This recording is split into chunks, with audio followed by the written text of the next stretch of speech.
Hello, everyone.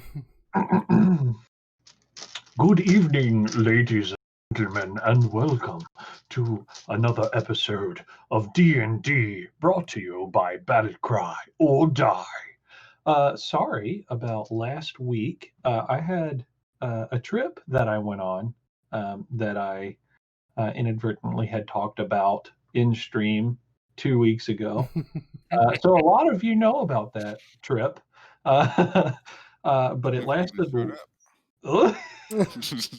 Yeah, there was a weird guy at my hotel room, and Disadvantage. hey, you're the guy, right? Yes. Do I have a chance with you? DM Wow. said no. Uh, anyway, so um, so it lasted a little longer than I thought, so I wasn't able to make it last weekend. However, we are back and in action again. Super excited. Tasha's Cauldron of Everything has been out for now, and everybody should have had a chance to read through all of it. So there's going to be a pop quiz and disadvantage on any accumulated disadvantage for any wrong answers. No, but we're super excited. So one of the things I was thinking about doing was either at the very beginning of the stream, like around this time right now, or towards the end of the stream, every week, picking one of us picking our favorite rule, and we'll kind of rotate out of Tasha's Cauldron and then reading that in stream. I don't know, just a thing. Anyways, we're going to be incorporating that into our D&D campaign.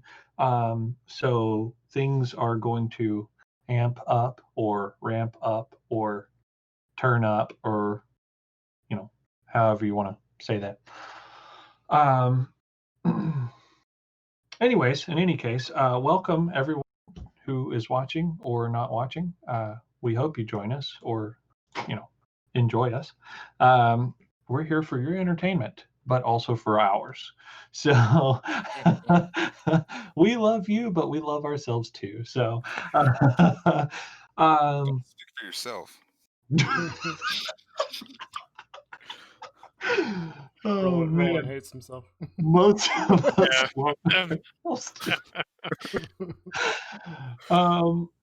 cool. So when last we left, there was a bunch of craziness going on. One of the NPCs, Ulfney, had come up with a system of teleportation in which he experienced some interference.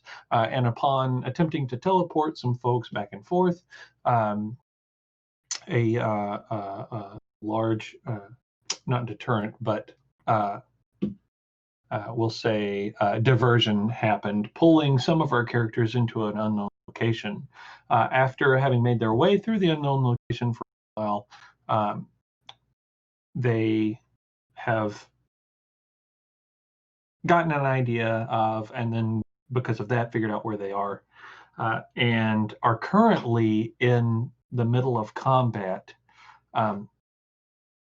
with some skeletal creatures that exist in this space. Now, so just to kind of set the stage, right, there's this airship that they had come across with some damaged crystals at not really the corners of the ship per se, but the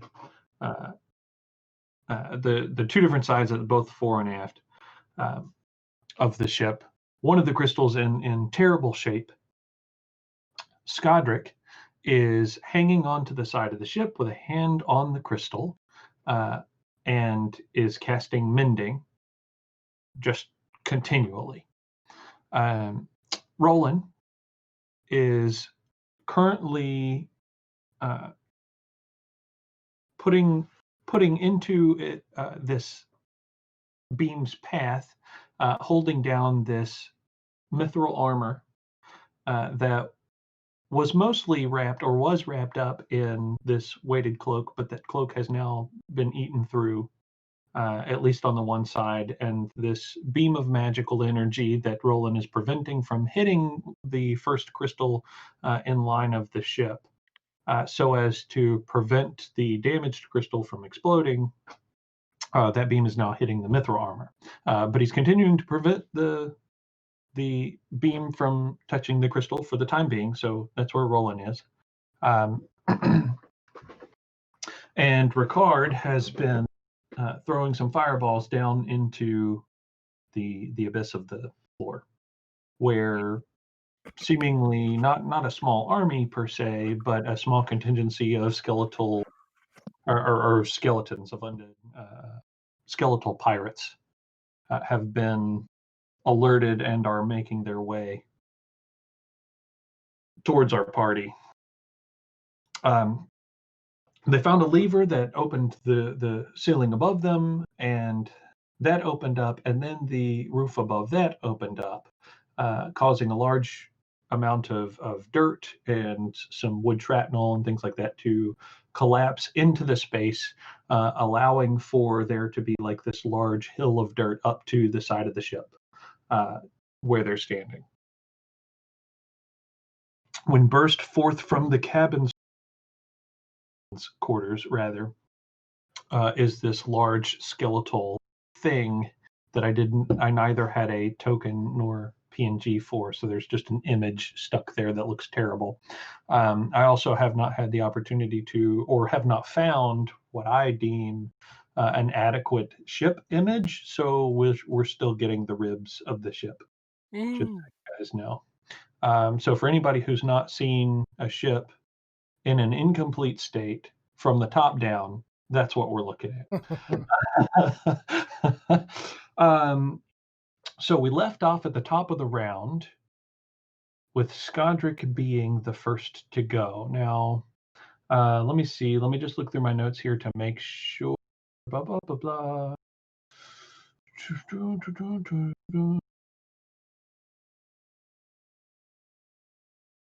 Oh, right. For those of you who don't remember, the way that they ended up in this position was throwing a lever that opened the ceiling up, as well as activating electrical energy beam that shot from the wall into the crystals, proceeding around to each crystal in the ship, that then began to apply the stress to the one crystal, causing it to crack.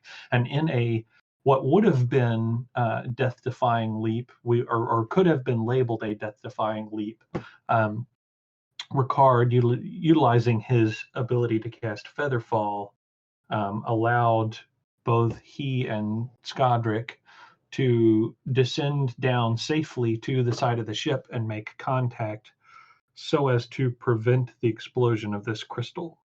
It was definitely something that I saw in my head like it was out of a movie. You see the two characters run to the edge and jump off, and it's like, oh my god, are they going? I don't know. Featherfall. Would be like the other guys. Hey man, aim for the bushes. Yeah, there you go. Anyway, so we're starting at the top of the round. So our initiative order is Skadric, Ricard, and then Roland.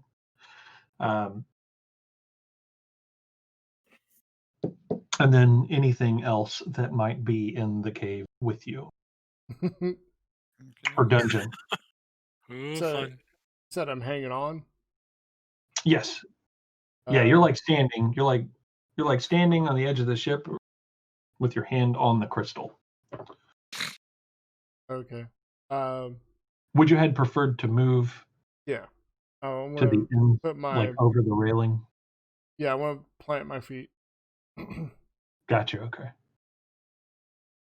Let me reveal a little more. It's just to be a little more revealing. Sorry. Nothing to the imagination. No. What's happening? Puts on kilt, walks over vent in the sidewalk.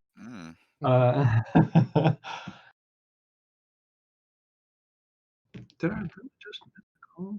Yeah, so that's where we are. So Skadric, so I kind of imagine like you're standing on the side or whatever, and you see this thing through the door down towards the far end of the ship, and kind of like, okay, let me just step over this rail. So you like put a hand, and so you move the hand so you can like shimmy while you're casting. All right. So I've seen some fixes, right, since I've been doing it. Yeah. Yes, there has been some reparation. especially since Roland broke the beam of energy. Okay. How's it looking compared to the other one that's cracked? It's still a considerable amount more damaged than the other one, but you've definitely seen some improvement. So, as for right now, going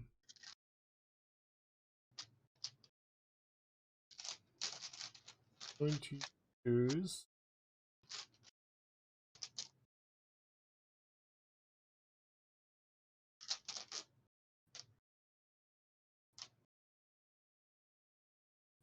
my using channel division. Is that a one action? Mm.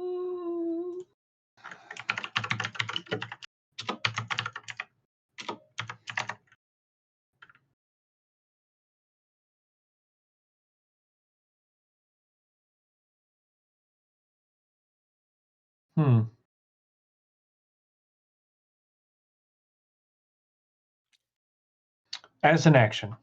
Okay. But that's for turn undead specifically.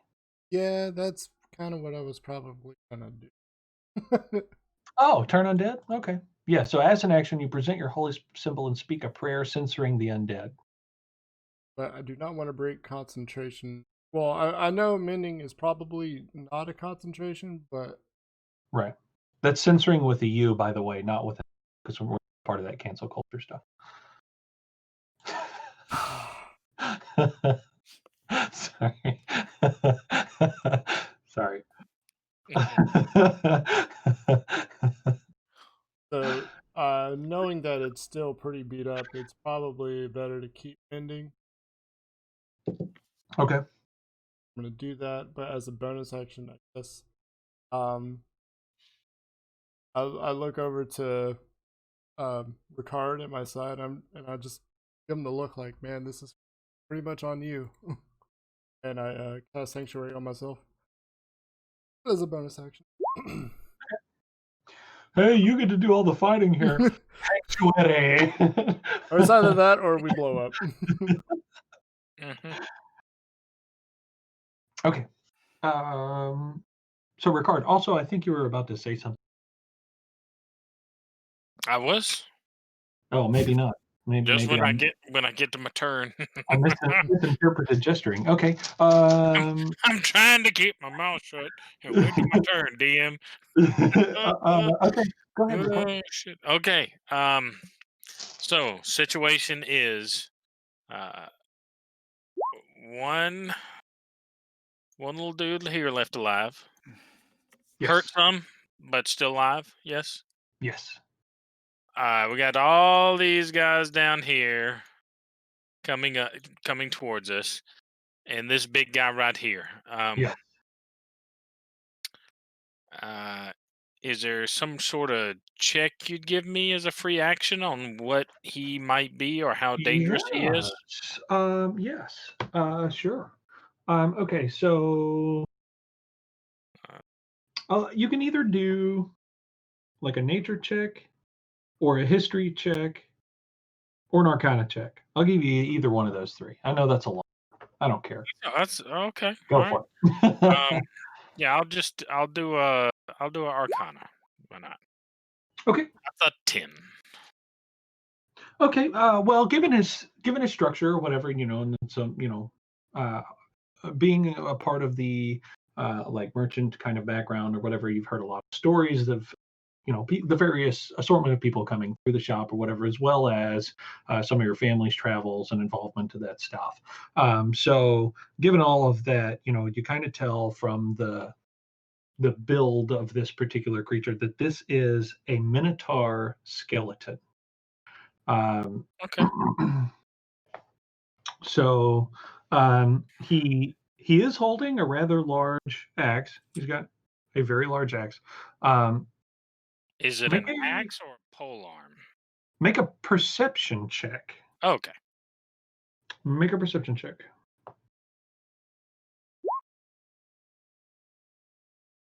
That is a 16. It is definitely an axe. As you're looking at it, embedded in the center of the axe head, on either side, you see this stone, some sort of stone. Now, right now, it's just dark. Um, and given the limited light that's in here right now, it's kind of hard to tell what the stone is. But you definitely can tell that there's some sort of stone in the center of this, whatever this axe is. Okay. All right. Um.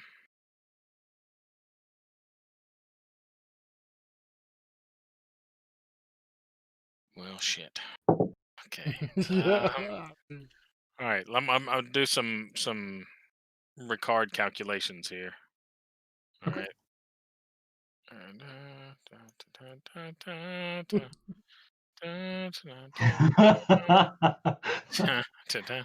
I'm pretty sure I had this worked out. Yeah, okay.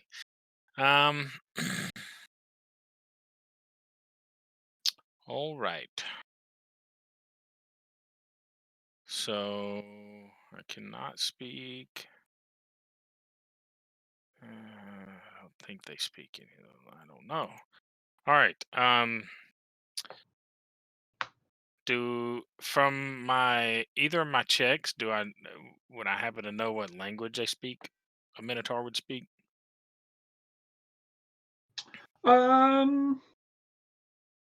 Well, given that this one is a skeleton minotaur, Yeah. you feel that it's not likely that it speaks. Okay. All right. I assume it has noticed us. Yes. Absolutely.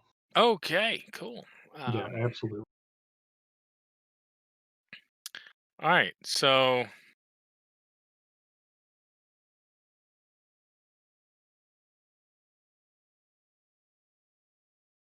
All right.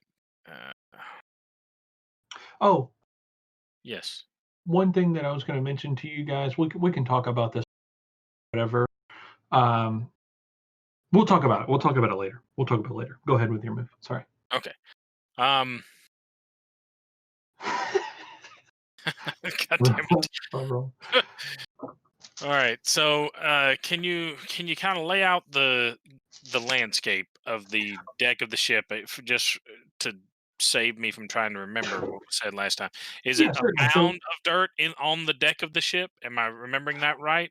So there's only about the dirt is built up the side of the ship, right? And so the ship was kind of leaning over on its side, and so as the dirt was falling down through, it was like landing on the deck of the ship and then And sliding sliding off off. of. So it's Right. just like a layer of dirt on the deck of the ship, kind of is all it is now, because it righted itself. So So there's like a 5 or 6 foot mound okay. that sits All on right. the right edge.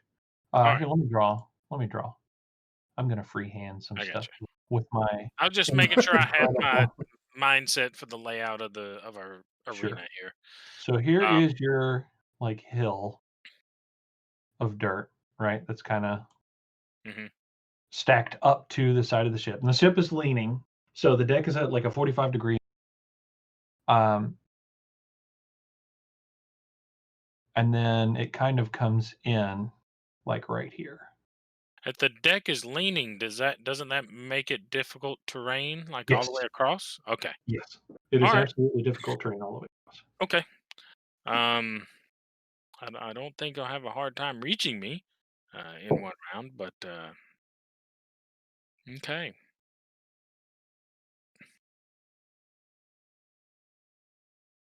Let's see. We're gonna start off with trying to even the playing field and taking a risk. So I'm going to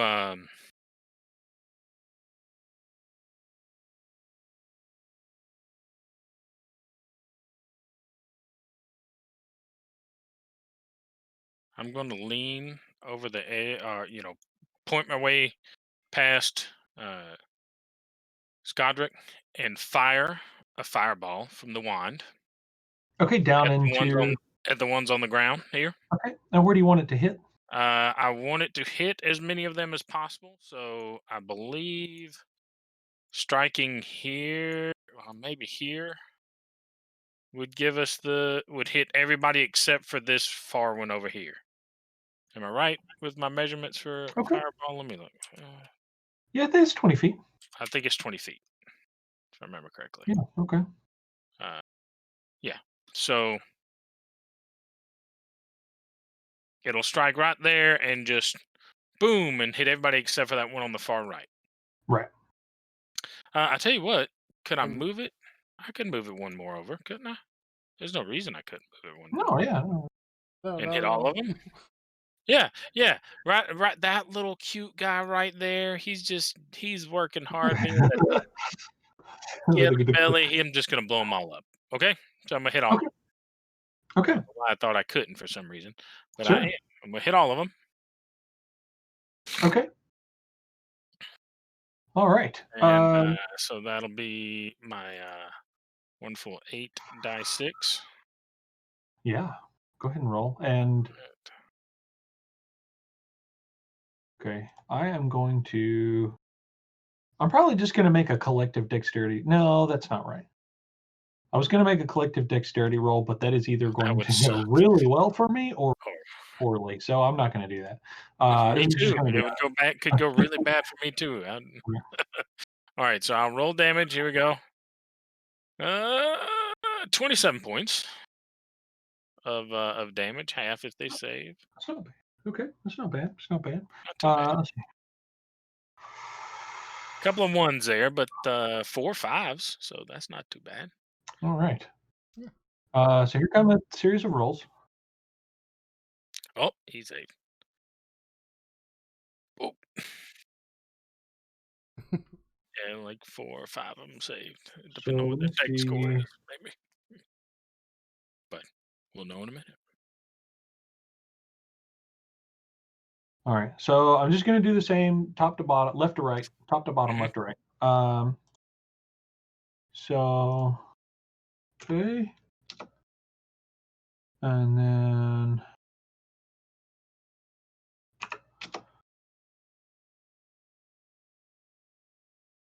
okay. Okay.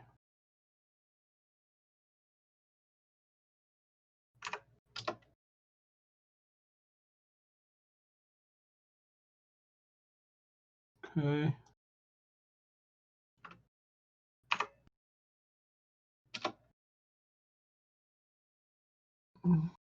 This is probably the most dexterous group of skeletons you've ever heard of. I'm telling you.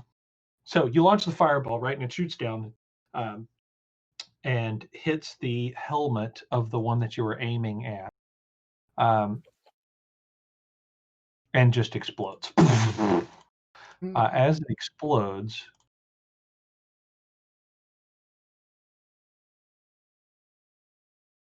and somehow, him being hit in the helmet gave him enough reaction, I guess. It just like cones out around him, like boom, and he's standing there like something like that. Yeah, like standing there like if he had pants, he would have just wet them. You know, like if he had pants and could pee himself, he would have just peed his pants. But the rest of them, you just see like bones scatter, you know, and even the ones that are still standing, a couple of bones are missing from, but they're all still up. Or those are still up. Okay. All right. Again, then I'm going to use my movement, so that's halved, right? Mhm. So 5, 10, 10, 15. All right, I'm going to move there. Okay. And actually, I'm going to move there. So I'm right next to the crystal. Okay. Which might be a really bad idea or a really good idea. And I'm going to tell Skodrick, can I get a free action as I'm running past? Sure thing. Tell Skodrick to mend that until he thinks it'll hold, Okay. and I'll try and hold this thing off. And then I'm going to let's see.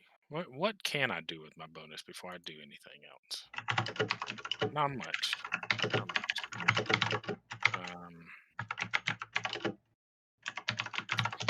So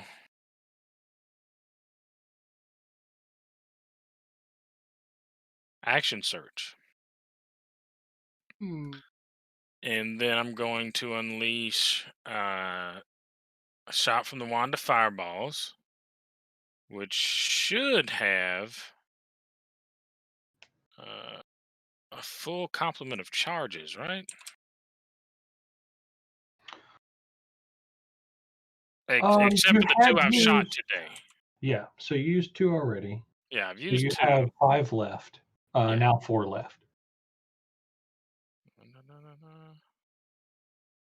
Well, I shot 2, and it has 7 charges. Oh, that So was the second one. yeah, that one right there That was was the the second second. one I Okay. shot. Am Okay. I right? Have I got I that wrong, anybody? No, I think I think you so. used fire bolts on the bugs. Yeah, you didn't use Yes. fireball. You used fire bolts, so you've got 5 charges left. Okay. All right. So. Oh, Yes. when when your fireball goes off, you do feel a rumble in the ship, in the deck of the ship. Oh, shit. Okay. Well, Or yeah, because it bounced off the hull of the ship. Yep. Um. bending. Okay. So I'm not worried about the hull of the ship that much, as long as it doesn't break the band or the crystal. I think it'll be okay. All right. So I'm going to expend. So you used your action surge. Yeah, action surge, and then I'm going to shoot the wand of fireballs again. Okay. Which direction are you going this time? At him, Oh no. Okay. but Okay. at the skeleton. Okay. But I want to elevate it. I want it to go off in the air above his head. I So don't that think it's a delayed fireball or a so you would have to hit something. I would have to hit something. Would I have to hit something? Darn it. I couldn't have it go off in the bear above his head. Let's No, see. yeah, it's not one of those delayed blast fireball or whatever.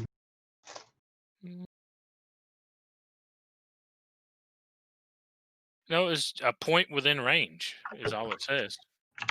And didn't if I recall correctly, uh what's his face? Sir Dick Cheese, I feel at one point shot a fireball off in the air or something like that happened. I don't know if it was during the dragon fight or something. I can't quite remember. But it was I think yeah, because Skydra got hit by that. Yeah. Right. Yes, yes, he did because he Yeah. had the spell that allows him to explode fireballs where he wants, Oh. Gotcha, Yeah. gotcha. or did he did have that? uh, Okay. uh, so All right. yeah, I'm just going to say that right now it has to hit something. And the reason that I'm going to say that is because of the spell, Is because of the spell. because what of the other. You're talking about delayed blast fireball? Yes. So well, okay. I'm just so I'm looking at it. Again, I just try to make sure I understand this. That was a concentration. So like you just that one is like you pick and choose when you want it to go off, correct? Is that what I'm saying? Yes. As opposed Yeah. to it being on a Delayed certain blast. point. You can just hold it there, and then it'll go off when you decide you want it to go off. It has much higher base damage. Okay. That's why I'm not sure. I'm not holding it. It's just going off where I want it to, like it normally should. That's the only reason I'm confused. That means the Yeah, spell I'm worked gonna. the way it's supposed to. You know what I mean? Because I've done it before. I thought where I had it explode in a man. I mean, I thought I did that. You've done it where you've made sure that the blast wouldn't hit certain things, so you put it off like the origin point. Yeah, it didn't hit Yeah, anything necessarily. You just yeah, you pick a point and that's where it explodes at. You just can't. It just is instantaneous though. Delayed blast it's really a badass spell, but it uses Mm, concentration and you right. choose a point and that point for the duration just uh, you can have it go off at that point anytime during the duration. Okay. So that's the only reason I'm confused and questioning because that's Yeah, the way I'm Fireball reading it. You're functions. right. Is okay. So we'll carry on. Okay. I was just trying to keep it from hitting the crystals if I could, and only hit Gotcha. him. I'm not sure if I can. I think we'd have to measure it, and that'd be a call by you because in looking at it, it would be like if it looks like I could because but if I centered it correctly, but if I could maybe make a roll to do that, uh, Let's see. So there is still this back here. So there's still ship behind him as well. hmm Um, let me see. What is his height? He's pretty tall. and if he's large, and he like what 8 to 10 Yeah, he's feet, a something like large. that. Yeah, he's large. Um, so he's like 10 feet.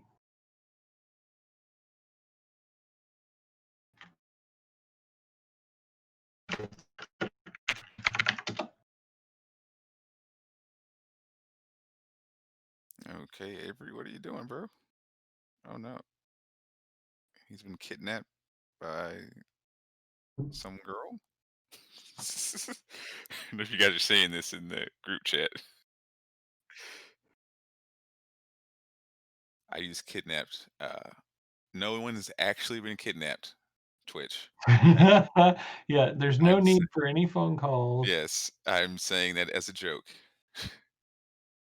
Our friend is fine. I'm blinking twice to show that I am safe. The hand. There's a hand thing. Oh, Okay, so let's see. If he's 10 feet, stick up on either side of the ship. Um, but we'll definitely say that he stands above them. So he's above them by a foot or two. Okay. So they're still pretty high. Like the crystals are still pretty high. But if you centered it correctly, either in the air above them or behind him, and you got it far back enough. You see, that's the one thing though that like, be spherical, but all of the rules measure it cubically. Oh yeah. That's So just that's the problem with. that's what I was saying. It looks like it looks like even if I dropped it at deck height, I could almost make it avoid both the crystals. You know what I mean? Because of the width of the deck right there. But I can only measure from certain points. You know what I Pretty mean? close, yeah. Like, do you see what I mean? It seems like if I just centered it perfectly in the center of the boat, it would almost not hit the crystals there. But are we okay, regardless of how we do it? If I ping it right in the center of his Yeah, big bony noggin or whatever, yeah. it it I'd be goes okay with it. okay. And Because I'm going I to see what do you're it. saying. You're measuring from the center of the squares as Yeah, opposed to the. the edge. Yeah, and it just Yeah, had yeah, and the way it draws, it just has to do that. But yeah, right. I think okay, cool. So I'm gonna launch it at 2 points above normal. So it's gonna use 3 charges of the Okay. 5 remaining, and that's gonna give me 8 die 6. Wait, no, 8. 10 Eight is die regular. 6. Yeah, 10. 8 is regular. 2 more is 10 die Okay. 6. Uh, Okay. fuck, cause I don't know how bad ass he is. And I'm That doesn't increase the radius, right? no. Just increases the intensity in the radius. All right, here goes. Oh, fingers crossed. Oh, roll. Heard it. Oh, fuck. 35? Yeah, That's let's not see. bad. That's not bad. Uh, That's 2 1s and two it's twos. it's Pretty better saved. than Oh, better he than saved the fuck out of that. So Hey Ron, make sure you title this episode "Wand Measuring Contest." Wand measuring contest. Yes, because of all the Oh Yeah, no. no, I got it. Yeah. I think the skeletal minotaur has the biggest boner though, Roland. Ah! I mean, I can't see it from here, so I mean, obviously. It's like, is there something going on over there? Okay, let's see. And I'm gonna holler if that's okay. Is that second fireball right before it goes off? Just Roland, I'm gonna need your help in a minute. I didn't hear. Oh, what was that? I think I heard something. What was, what, All right. is it the ghost? of- Um, okay, so you see him, and he, the fireball launches off or whatever, explodes. He's standing there or whatever, and he kind of takes the axe and puts it in front of him and does like some kind of crazy anime move, and then like the fire bursts out and around the. I was gonna say the fire bursts out and around the axe blade for some reason, making no sense in regards to physics, but this is a magical world, whatever. So You are not Kirito, fucker. and he kind of shakes off or whatever, and then there's a little flame on maybe his shoulder bone, and he kind of He can breathe. No, he he was bats hitting it his out. shoulder. Oh, okay. Yeah. I thought you were saying I couldn't see you, so I just heard blowing. I was like, are you just trying to blow the fire out? Like, can you do that? Like, You hear a faint whistle through his yeah. bone blade in his face. Roland, your go, Yes. sir. Oh, okay. Okay. So, just a couple of things I need clarification on. This is kind of out of character, but I feel like Roland would remember who had that chain thing. I think Skadrick had it. Godric. Okay. Yeah. Okay. And then I know you explained it to me, but we haven't brought it up in so long. I cannot remember exactly what it did. I know there's a save involved, and I know it wraps things up. So in character, I think I know that it wraps things up. But I just need to know that Skadrick had it pretty much. Right. Aside from that, the way that the light is coming in, you said it's not like It's coming from the wall. So you look on the wall or whatever, and there's like this ring of runes that have been engraved into the wall or whatever. Around the ring, there are like 8 to 10 little crystals, and so each of those like 8 to 10 little crystals are illuminated, and there's energy that's kind of like flowing through all of the little runes and then shooting into the center. And when it shoots into the center, there's like this kind of pyramid that you see that's incredibly illuminated, and all of the energy is coming off of that directly out into the crystal that sits at the side there, Okay. at the side of the ship. But So right now you're like holding this. So just okay. So Uh-huh. the light that's coming into the room from, I guess, the ceiling opening up is what I can infer is what is causing this. Like, am I seeing a beam of light No, hitting the wall specifically? No. no. No. Okay. Gotcha. All right. All right. Let's see. Make an intelligence roll. Make an intelligence roll real quick. I am going to do. Intelligence. A 3. So I don't think I understand what the fuck is going on. Yeah, it really seems like the sunlight is. You can't tell. You can't Okay. tell. So, all right. So I know that at the moment,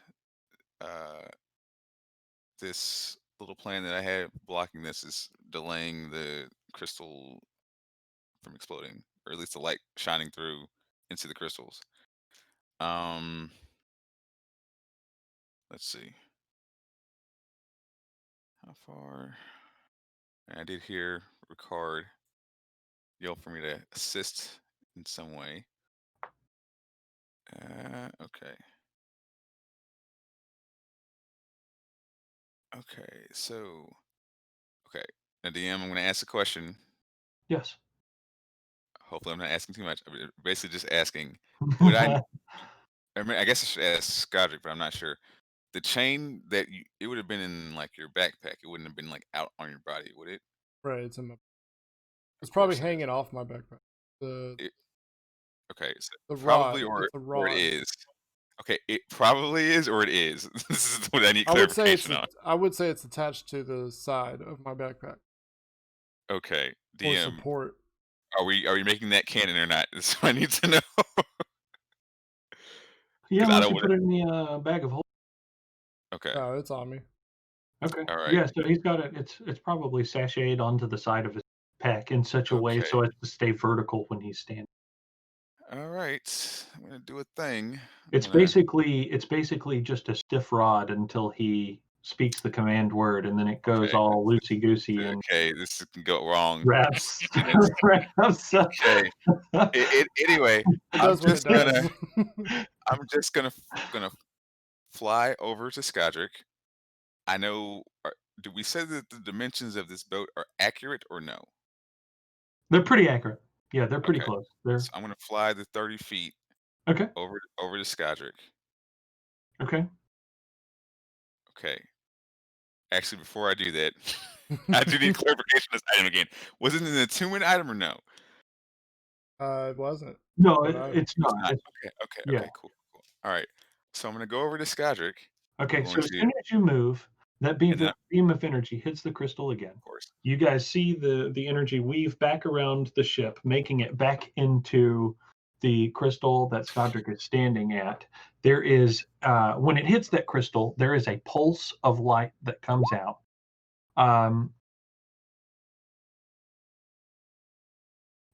Skodrick and Ricard and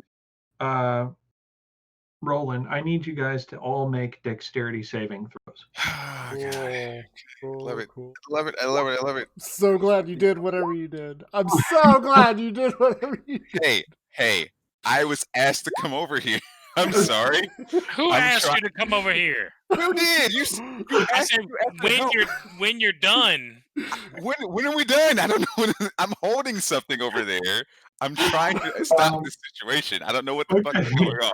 A nut one, by the way, everybody. I will not. We Yeah, probably no. both fail, bro. So there is a pulse of light that comes out. As this pulse of light comes out, you guys are hit with a blunt force. Now, the crystal does not explode completely. There are many shards that come off of it. So first, Skodrick and Roland.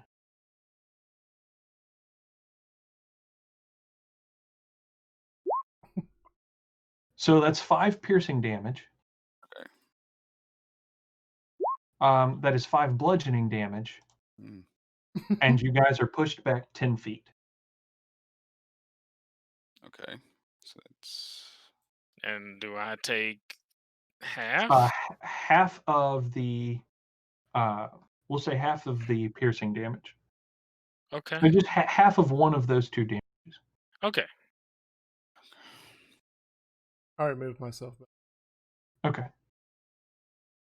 Interesting. Okay. And 10. I guess. And Okay. And am I not pushed back 10 feet? You are not. Okay.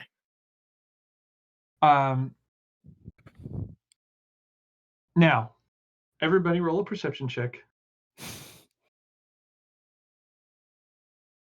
19. 9. Okay. 18. Okay. So, which just kind of tracks because of y'all's positioning. Skadric and Roland, as you guys are blown back, one of the things that you notice is that the axe that this Minotaur is holding is now illuminated. Of course. The stone in the center is now shining brightly with the same color energy as. Oh, we just lost your audio completely. Uh-oh. Okay, it's Oh, back. you're back. Yeah, it's been kind of dropping Choppy? sporadically. Yeah, it's been Really? kind of choppy every now and then, but Oh, we gross. just lost it completely for a while. Uh-oh. What did y'all pick up last? That the thing was glowing. Yes, okay. And the gem inside. Yeah, the gem in the center of the axe is now glowing the same color as the energy that is filling the 4 crystals around the ship.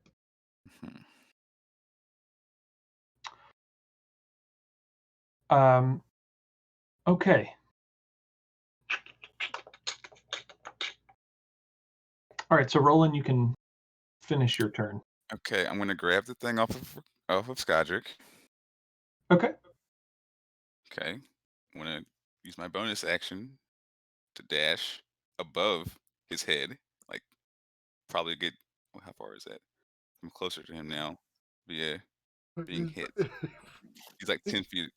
Okay, so I'm gonna float about 20 feet over him, Okay. and then does this thing have? Is something you throw on someone, or is something you actually just have to get like?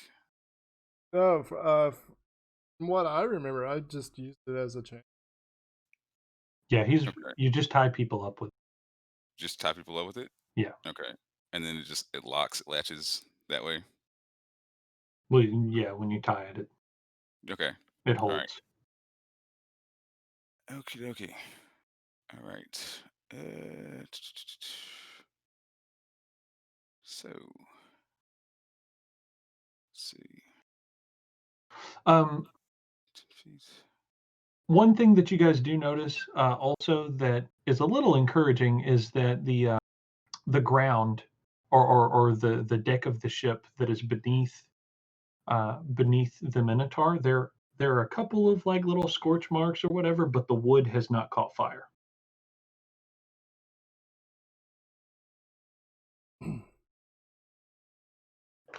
Okay, so Roland, you're going to fly up above the Minotaur. Correct. Okay. Just so work. Well, he's 10 feet high, right? Yeah. Okay. Let's see.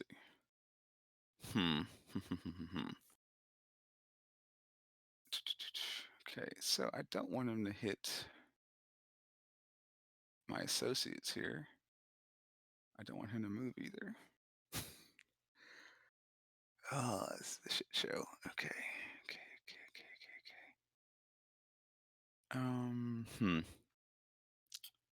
All right.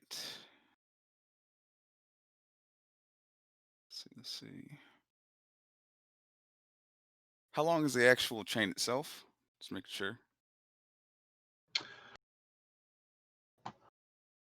Skadric, do you have those readily available, or I can If look you at had my. the item on a sheet or something, pass do to me, that'd be not. great. I think it was like. Shit. I think it was only like 50. 15? Okay. And you said it's a command word to make it loose, correct? Right. And then it latches. There's no command word for latching. It's just you have to get it latched, correct? So pretty much it extends and shrinks. Doesn't Okay. latch. You could probably use it as a bola. Well, we've used it to tie stuff up. That's what I'm trying to figure out. So you could toss it and then say the word. You might be able to Uh-huh. wrap it up. But I'm okay. So us latching it before was not We the just actual. tied people up. That's Just all we tied it. did. Gotcha. That would have been fantastic to know. I need the sheet for this. Jesus Christ. I'm like, okay, like we've tied people up with this before, and I'm pretty sure they couldn't get out. I'm like, what? Why the fuck did we do that? Okay. It's like, okay. Anyway, so this is happening. Let's see. All right. So we did say this is a Minotaur, correct? Mm-hmm. Skeletal Minotaur. Skeletal Minotaur. Yeah. Okay.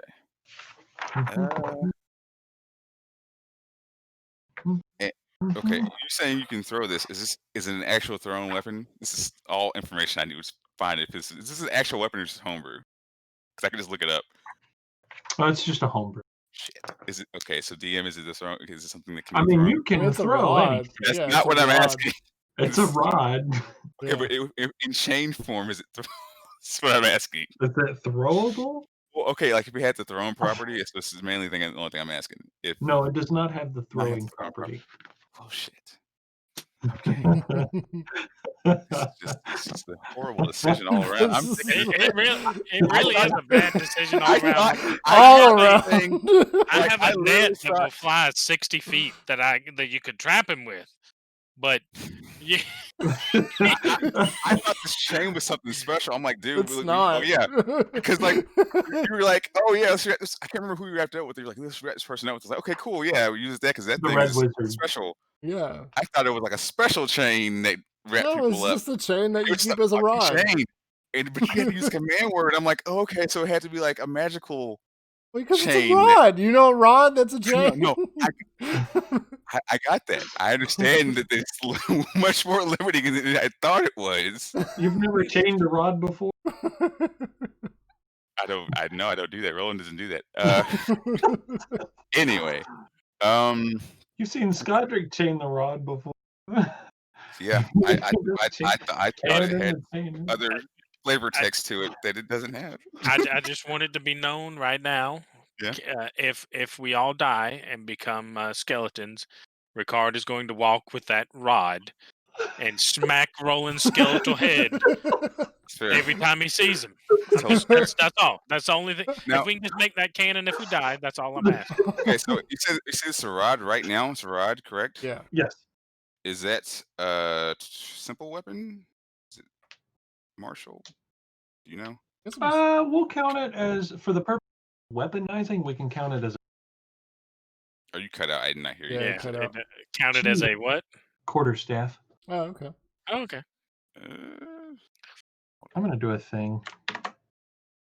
All things we should have looked up for making decisions. Trying to make sure. I mean, you could, if you were a monk, you could probably make that into a very interesting weapon.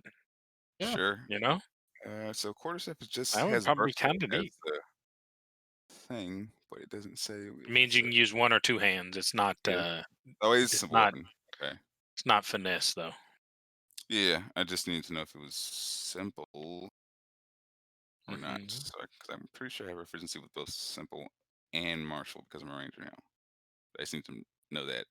And it's a D8 if I use it versatile. Correct? For the quarterstaff properties or whatever. Yeah, if it's got a versatile, if it's a D6 typic. I happen to have the weapons page open in one of my 12 books here. Mhm. Correct. It is a 1d6 bludgeoning and 1d8 if wielded with both hands. Yes. Yeah, there you go. So yeah, 1d8 versatile. Okay, so I am going. Let's see.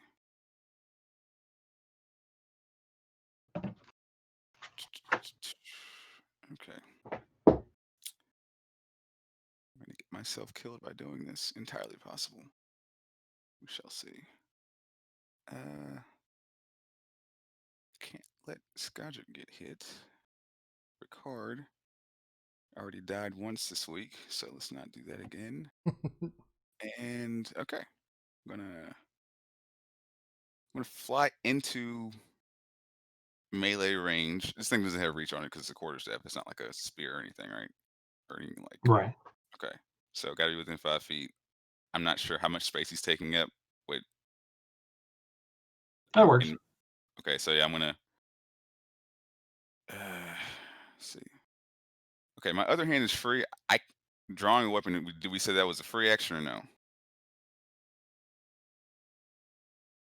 I'm asking a lot of questions. I don't remember. I know. It's like I hadn't played in been a a week. while. I feel like I'm doing a lot of things. Ricard, Anyway. I remember you and I having talked about this a lot, actually. Yeah, we had a long conversation. I always viewed it as in 5th edition. I viewed it as a free action. It's not in 3.5. Gotcha. Okay. So As long as it's part of a move or attack, like if it's part of something, Right. I think So, that's yeah, I'll probably call if you have an open as a free. I'm gonna put that into this. So I'm gonna yeah, keep the but like you quarterstaff. couldn't draw like 2. Like if you're, Right. Okay. So I had the quarterstaff in one hand. Mm-hmm. I'm gonna draw a scimitar in the other, or not scimitar, short sword. Don't have scimitar. Okay. All right. I'm gonna make 2 attacks at him. Okay. Okie dokie. Um. Oh no, I don't need you saying that as I'm doing this. Okay. Go for it. Okay, so let's see. The short sword. Hellish rebuke. No, just Miss. Going to miss horribly. No. Okay. Wait. It hasn't gone yet, so I get advantage There you go. because I'm an assassin. yeah. Holy shit!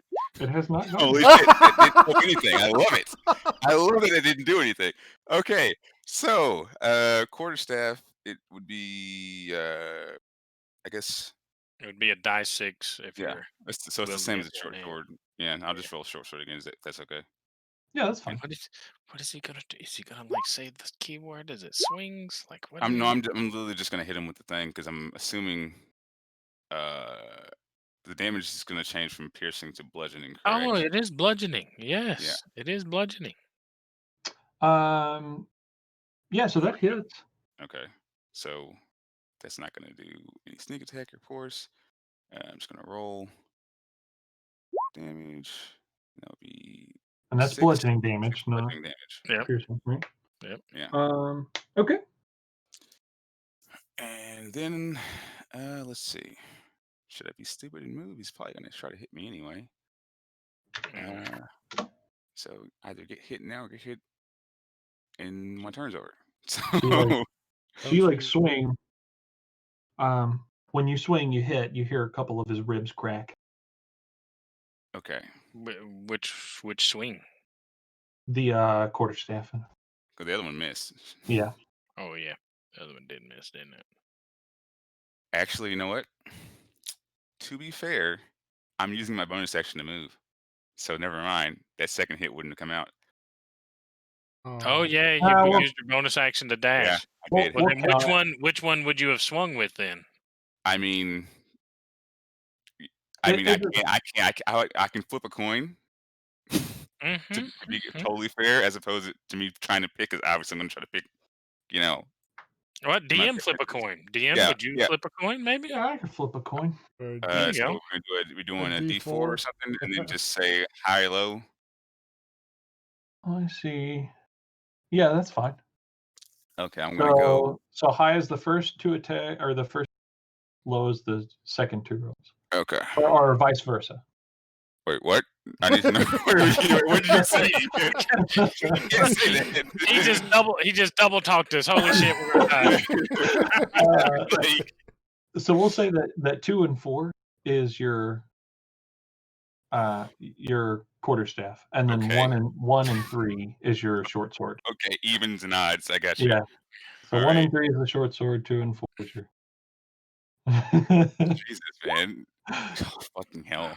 Yep. There. Well, this is going great. All right. So I am going to. Yeah, I'm going to fly up 10 feet.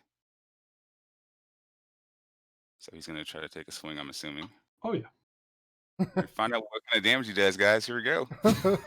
It's like a fly. Roland's like a fly. How high were you off the ground, Roland? I mean, because he's 10 feet tall. Yeah.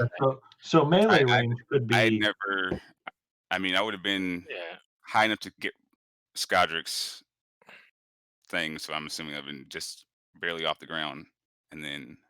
So 10 feet would have just brought you up to eye level. Really left threat. Hi. Well, no, okay, no. So when I Okay, so when I initially flew up, right, I'm at ground level. I was supposed to, I think I said I was going to go 20 feet. But When I then you first, couldn't have hit him. no. After this is, to hit, I flew up to him at 10 feet, and then I was going to use the rest of the 20, my rest of Sure. my movement to go Oh. up To go 20. straight up. Yeah, Okay. So he's going to take a swing at you. of course he is. Here we go. Mm. I'm saying I can just feel this is going to be a really, really bad night. Let's go. Oh yeah, Oh, that hits. Fuck! Definitely hits. right. I need to check something real quick. see if it's a Oh, crit. wow. Yeah. Yeah. I might go down, dude. depending on how hard this is. I mean, I'm gonna uncanny dodge, so technically Yeah. it wouldn't do crit damage. It would just do normal damage, but Well, there you go. silver linings. Okay. Unless That's like not- the magical weapon explodes into fuck you damage. Like the crystal next to him just beams out a laser at your head. Fuck you. So according to everything that I have, stats, It's an instant Axe. heal. it is not a critical. Okay. Okay. Um, It is, however. let me get out the advanced die roller here. Advanced. Oh my god. It's gonna Does make this you thing hurt. go up to 20? No, I'm just kidding. Yes, it'll go down 20. Your damage. Fuck. This is a variant skeletal minotaur called the Hornboner. You're not gonna like where this goes, Oh, figuratively jeez. or literally. Okay. Yeah, that was fucking hard. That's fuck you. So halves, so that's 9, correct? Yep. Okay.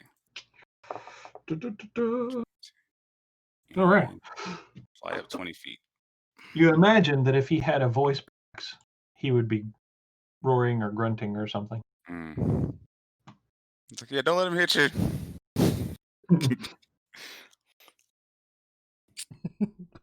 Okay. Spins your mask in.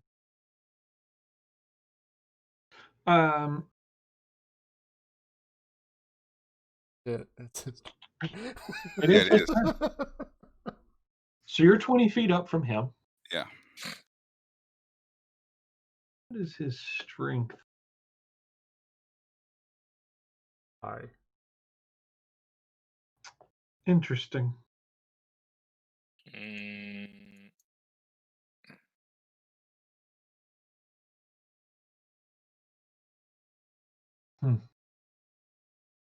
Okay, so he's going to move. So that's 5. Just Excuse me. right over. Oh god. Hey Skydrick, hope your AC's high as shit today. He's gotta make a. Mm-hmm. He does. Which is not very high for him. And he makes it.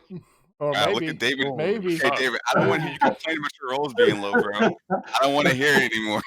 Wasn't it last game, though, I was saying game? Yeah. Oh, aren't you supposed to be rolling physical die? All these rolls don't count. He said this on stream. That's what I was going to. Does he make the save of 15? He does. Well, wait, 15. He had a negative 4. Or No. am I? No, Okay. mine is He makes 15. the save. His is 15, yeah. Oh, okay. No. Okay. His I thought you DC, were his saying. spell save DC is 15. Yeah, that's what I meant. I thought you Yeah, were saying- the Minotaur doesn't have that big of a negative, or shouldn't anyway. No. Okay, so Out of character. Skydrick, because Roland was out of reach, he's going to swing at you. Okay. He misses. Oh, of course. Fucking of course. It happens with Skydrick. And let's see. Oh god, I hope he doesn't hit something else vital near him. That stupid swing. Well, he doesn't have skin, so he shouldn't be able to hold on to that axe of his. He just overswung and So he swings beside you, and you like step out of the way or whatever. His axe embeds into the deck of the ship. So now you see him begin to struggle to pull on it, to pull it out of the deck of the ship. Yes. And It seems lodged. It seems very well lodged into the wood. So we're back at the top of the round with Scodrick. Okay. Let me check something. Sure. DM, would we, if you don't mind me asking a question while Scodrick's looking at that, would you say that we have common knowledge about skeletal undeads in this situation, given our times and the fights we've had? Sure. Or me as a Like what cleric. I like yeah, like very basic stuff. Like for I'll say it out loud, but I not know it in game, such Right. as them being, is it vulnerable to bludgeoning? Yes. We would know. Is it safe to say we wouldn't at this point know that type of stuff? Sure. Very basic stuff. Okay. Yeah, absolutely. All right. So we know that like the quarterstaff hit is a much better idea because he's vulnerable to it. Right. The bludgeoning. Whereas a sword, not as good. Okay, cool. The sanctuary stay on? Because even though it got hit, I think it's I Make think it. it's until it's not concentration. No, it's not. Yeah. oh, so he has to make that save each time to hit you. Yep. So Okay. leaving you up Well, on the deck alone with him would yeah. have been a really good idea. Wow. Hindsight. I Yeah. mean, it might have been a good idea. Hindsight 2019. Okay, so how's No, that? hindsight 2020 is No, a I thing. just- Is a no, thing. I know. I just didn't. Yeah, no. I was showing how terrible this whole thing is going. Nothing makes sense anymore. Okay. Anyway, Okay, what was the two? so how is that crystal looking? Does it look like it could go at any time, or? It is definitely worse. It has not entirely returned to its original state when you guys found it. So you've mended it to a point where it's not gotten any worse than started. There were some shards that were blown off or whatever, that was the way that it's looking right now. It,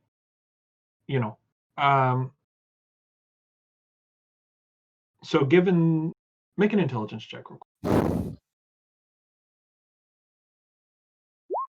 18. Ooh. 19 on the die. Okay, so the current rate of its deterioration, as you're assessing it or whatever, half a second that you're utilizing to this, you feel like it is possible the crystal could potentially last for another 18 seconds.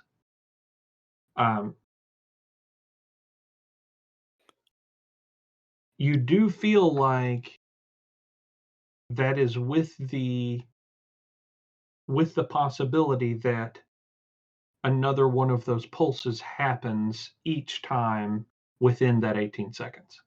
So if you get 3 more pulses within that 18 seconds, you feel like that would spell the end of that crystal.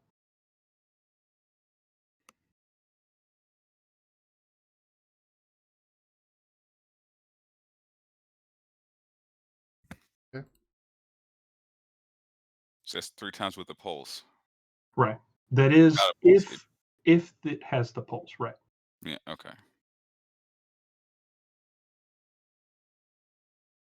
Alright, attacking my job. So. Yeah. The limits. If he casts mending, does he drop sanctuary? I do not. It's not. Oh, okay. That's why I'm like, you guys can handle this. I'd make sure we survive this. If the warded creature makes an attack, casts a spell that affects an enemy or deals damage. Okay. So only them interacting with an enemy will it drop. Sanctuary. Yeah. Sanctuary. Might not do much, but I will. Wait, let me make sure. I'm always nervous to cast Sanctuary because I don't know what I can do. Because I'm dumb. Okay, Mm-mm, mm. That was a very good plan, in my opinion, out of character. so I will cast Healing Words on Bolin. Oh, I'm fine. Is that blood? What are you It talking is, about? it is a bonus action. So It's nosebleed. I was thinking of Troll. Don't worry about it. you heal for 5. Oh, thank you, sir. Out of character. And then I walk back up to the crystal and cast Mending. Okay. Oh yeah, because you can't get an AO on you. Awesome. And I think no.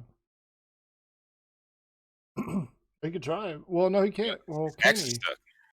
Yeah. Yeah. Well, two Well, things. He would have to make the Oh, yeah, save, exactly. and he would have to get his axe. Yeah. And he can try it if he wants. Why are you giving him ideas? Don't say that out loud, Scodrick. So you or someone can get in and get out because he can only get one reaction. Yeah. So he's still trying to pull that Yeah. axe out of the floor. Okay. And I go up and I'm like, all right, Bahamut. Make a percentile roll. Oh, here we go again. It's not for me, it's for you. 32. Low's good, right? No. Even and low? It's even better. All right, that's Godric's turn. So Ricard, you're next. Okay. Yeah, I'm. Ricard is immensely happy to see that Scodric moved away from Sir Crispy Bones,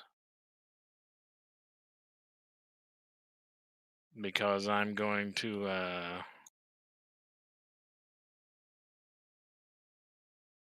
I had to be one more out.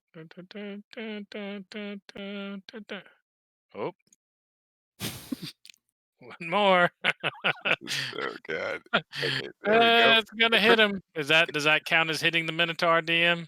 Yeah, we'll count that. It's It gonna might hit the crystal too. critical. Oh, please, Yeah. please I don't. don't really Please don't. care. I Oh, do. wait. Just so we know, DM, which one's damaged? That one of the damaged This one is not damaged, was That it? one's not. No, that one's not. Yeah, No. but that doesn't mean it's okay. It'd be all right. It's just some fire. Yeah, it is a crystal. Like crystal can take some heat. Yeah. It's yeah. a construct, right? It Construct. is. Sure. It is neither damaged nor illuminated. Yeah, exactly. So Oh, I'm okay. I'm least worried about hitting that crystal. So one charge from the wand of fireball is going to drop right there. DM. Oh shoot. Yeah, sure thing. Let me get to advanced dice rolling. That would be 8 dice 6.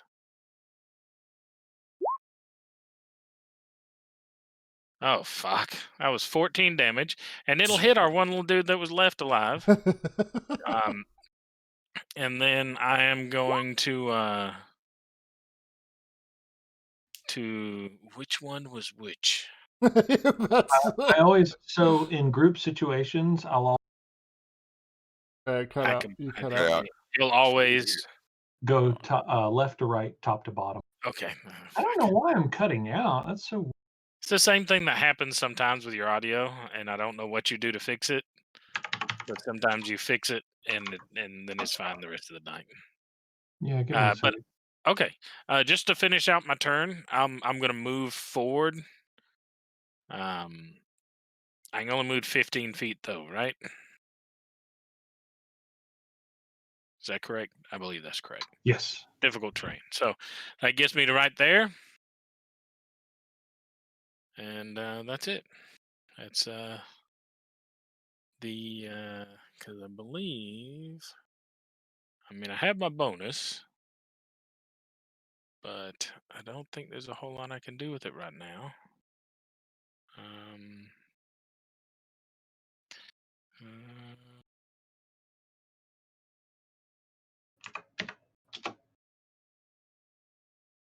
Think. think Avery. Yeah.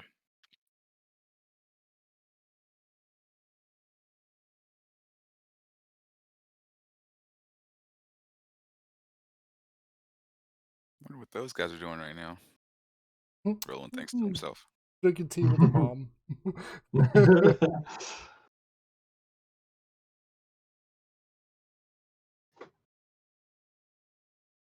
All right. Does it? I'm trying to remember how long it takes to draw something out of the bag of holding. So I'll probably use that. I'll do that the same as drawing anything out of.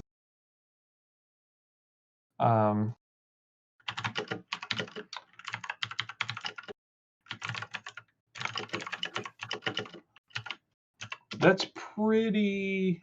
I thought there was a ruling on it, but I don't see Yeah. it in the items listing.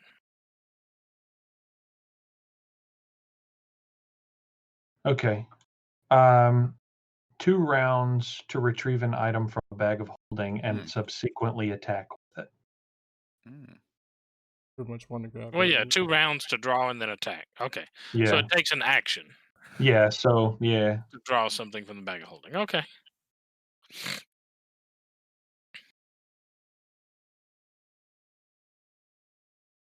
Yeah. That sounds about right. Okie dokie. I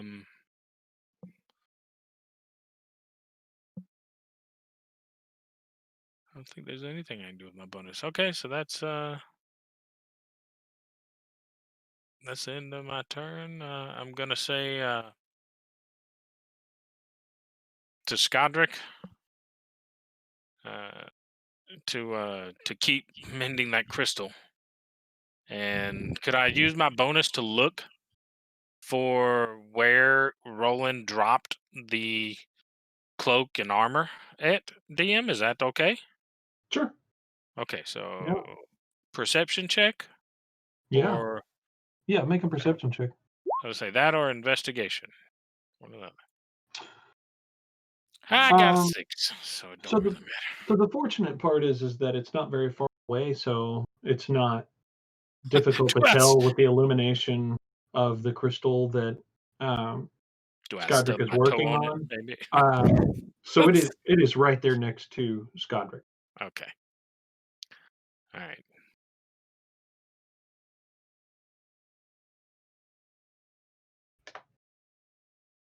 Okay. That's the end of my turn. I'm Yep, done. Roland, you're next. You're up. Okay. Okay. Feeling a little disheartened at the moment. Okay. Huh. Yeah. Do I have at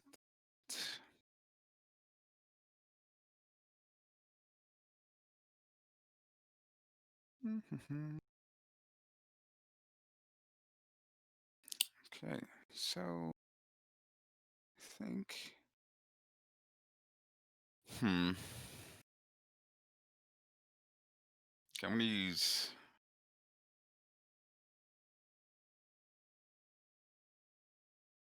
okay, does anyone recall if I used Hunter's Mark earlier? I feel like I used it on that creature in the Yeah, he uses it on the Watch creature with him. Yeah, so that's still active. It had to have been an hour, right? You guys did go through quite a bit. Yeah, because my thing on the Oh yeah. Yeah. Succubus. Okay. succubus Right. wore off. Ran Whatever out. she Yeah, was. so it's been longer, gone. way Okay, cool. longer than an hour. Yeah. All right, and so I'm just gonna do Zephyr Strike. Okay. So cast that. Take a swing at Buddy Boy here. With do I want the sneak attack damage or that? Damage I'm gonna do. I'm just gonna do the short sword. Moment. So that gives me advantage on one attack. Yeah. So there's that, and then sneak attack, and then I think a D8 on this attack as well. So roll that. That's gonna be 13 sneak attack, 21 total for that, and the D8 force damage. What? No, this is from the short, like Zephyr Strike. It gives me force damage on one attack, or the one I make with advantage. Oh shit, an 8. Yeah, so that's Nice. 29 Yeah. total. And then I'm gonna fly the fuck away from this guy. So I guess so I would have flown down to melee range. So I guess I would have been at least 15 feet or Zipper, something. you don't get AoE, right? Yeah, I Yeah. get an additional 30 feet. Yeah. So you come down the 20 feet, hit him. Yeah. Go back up. Okay, so I could do that. I don't have anything that could block that fucking light right now. So I could continue to do this, but I feel like I should move.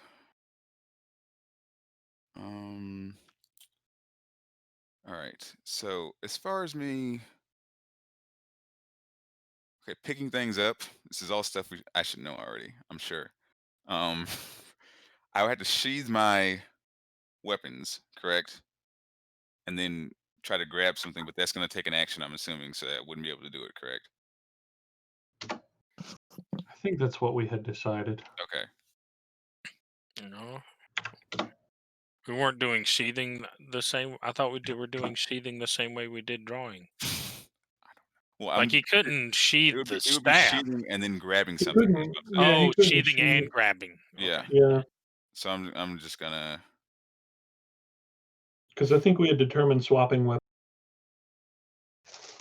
Yes, I'm just gonna. I'm trying to remember that conversation. I think I should have at least with the 30. I should have at least 45 feet left. I think. Yeah, if you came down 20 feet, so you have. Okay, then 40, I guess, with additional 30 on the movement. Mhm. So I'm gonna just fly up, I guess. Okay. Probably 20. So 20 feet above his head. So I guess it's 30 total. Okay. All right. That's my turn. Yeah. So on his turn, he's going to make another strength attempt here. And you see the skeleton heave and the axe. Oh, that cut off for a long time there. Jeez. Yeah. What's going on? Okay, I'll be right back. Where did he go? He vanished. Okay, the DM's gone. We won, Okay, guys. Okay, so this is how you kill a skeletal minotaur in one hit. Oh crap, DM back. Falling boulder. That's how. So you see him heave and then lift the axe free from the wood. He didn't dislocate a shoulder or anything and popped out of its socket? Nope. He is going to Oh shit. saunter up a step. Saunter? I guess. I don't know. Like Strut, mosey. Sachet. He can't charge because it's difficult terrain. Can a crip walk across the deck? He turns around, does a moonwalk. If a minotaur could do a moonwalk.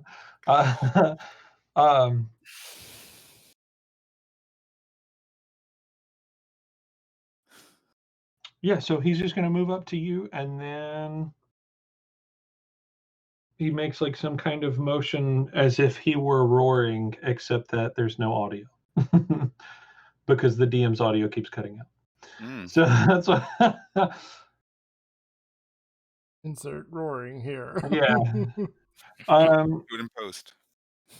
Okay, so at the end of that.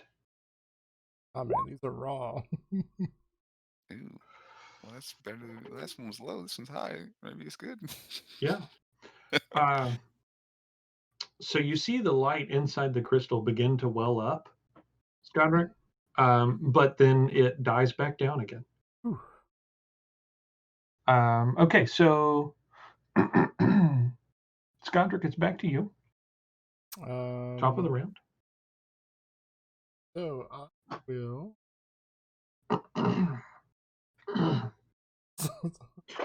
Real quick, it is 11 o'clock. Do you guys want to take a quick break? Grab some snacks, drinks, bathroom break, etc. Yeah, I need to reevaluate some things. Sure. I could use a restroom break. That would be awesome. Just real quick. Okay. Come to grips with my life choices. We don't have to cut. I can Okay. go. I can Yeah. run and grab a snack and a drink real quick if y'all don't want to cut. Yeah, y'all. Up to the editor. Scodrick, do you have Tasha's Cauldron of Everything? I do not. Oh, okay. Roland, do you have? Well, I have it in roll 20. As far as whatever they give us, I can search stuff. Oh yeah. Do y'all want to read a rule? Do y'all want to do the rule thing? We don't have to do that. It was just a thought that I had. Oh, this is the thing you were talking about earlier? Yeah. What was it? Just pick a random rule or an item or something and read it out. And talk about it for a second. Oh, I don't I'm even gonna know. go get a drink. Oh, it's for the audience. I have Yeah, no man, idea what you the got- what the new rules are. I know the Is one my you were talking audio? about. Oh, there it is. Yeah, you got The this. one, no, well, the one you were talking about earlier. I don't know. I mean, I don't know. Oh yeah, the amulet of the devout. No. You said something changed with the saves. The DCs. Yeah, amulet of the devout. Oh, that's. Oh, okay. It's just that that Well, gives you the bonus. they all the spellcasters. Y'all get this moon sickle Okay, so it's got to be specifically that item in order for it to work. for rangers. Ah, okay, gotcha. So each class, each spell class includes. Mm. They really just left me here. I was gonna go run to the bathroom too. Maybe if I go fast enough, they won't realize I left. Hopefully, no one's gonna miss us here for about 5 minutes. Oh, he's back already. Never mind. That was incredibly fast. All right, I'm gonna swap out with you and go to the restroom. I'll be right back. Oh yeah, cool. Well, what were you reading off? Say what? I don't know. What were you reading off? Or Oh no, were you reading off? I was just talking to Ron about the he was telling me earlier about I guess new items I guess that will boost your the DC for your spell saves. Oh yeah, the amulet. Yeah. Okay, cool. All right, carry on. We can swap out. Okay. Okay, guys. So I don't know if he read it or not. It's the amulet of the devout. The amulet bears the symbol of a deity inlaid with precious stones or metals. While you wear the holy symbol, you gain a bonus to spell attack rolls. I don't have anybody here to tell me if my audio is cutting. You gain a bonus to spell attack rolls and the saving throw DCs of your spells. The bonus is determined by the amulet's rarity. So an uncommon is a +1, a rare is a +2, and a very rare is a +3. While you wear this amulet, you can use your Channel Divinity feature without expending one of the feature's uses. Once this property is used, it cannot be used again until the next dawn. Pretty fancy, if you ask me. I'm really excited about the magical tattoos. Yeah. That's going to be pretty bad, also. That's something added. Yeah, some of those are crazy. I can pull whatever you want to see on the computer. They can see the rule. Oh yeah. You already I talked didn't about think one? about that. Yeah, I talked about the amulet. Oh yeah. I hope I didn't read it off if you had already read it off. Anyways, it's super exciting, guys. I didn't.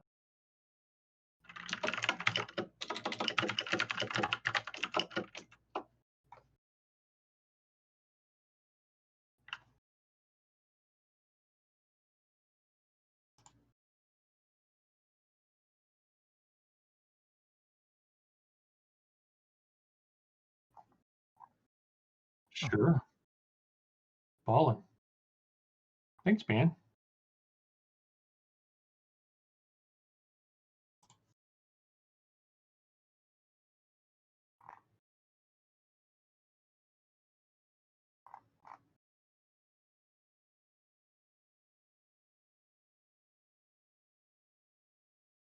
Are you guys having fun? Oh yeah. It's pretty intense, right? Like Yeah, right on the edge. it's keeping us on our toes, that's for sure. Good, I'm glad.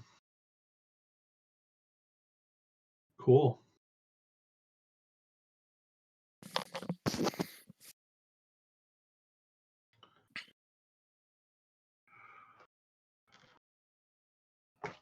All right, let's see. I'm going to look something up real quick. Sure. How to kill your party. Boulders. 6 giants at long range. I was going to say the top answer is what is that dungeon? I can't remember. Okay. Tomb of Annihilation. Yeah, the Tomb of Annihilation. Player, I have a worthless character. DM, yes. And that bard you're playing isn't great either. Wah.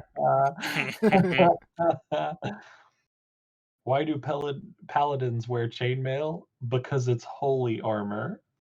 Oh. This would make Maverick proud. Oh yeah. Oh yeah. How do you get a D&D player to go out with you? You ask them for a D8. Oh. Oh.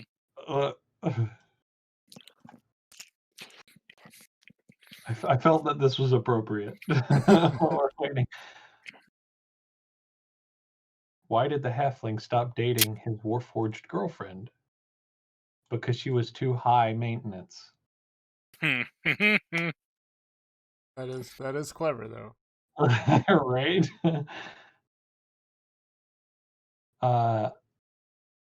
What's a beholder's favorite food?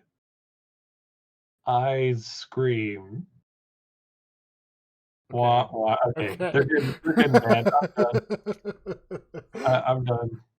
I'm gonna put myself in timeout for that last one. It was bad. My favorite beholder is Oh. There you go. it's worse.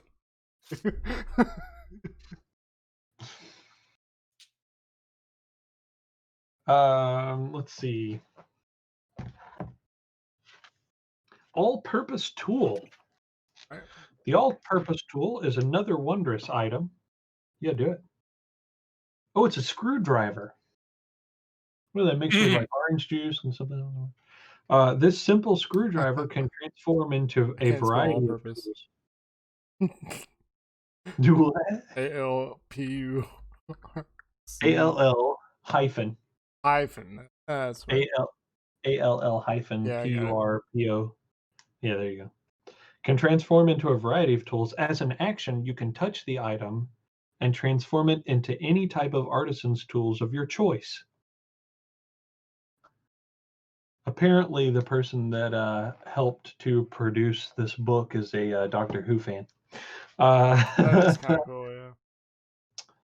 The equipment chapter in the player's handbook for a list of artisan's tools. Whatever form the tool takes, you are proficient with it automatically. While holding this tool, you gain a bonus to the spell attack rolls and the saving throw DCs of your artificer's spells.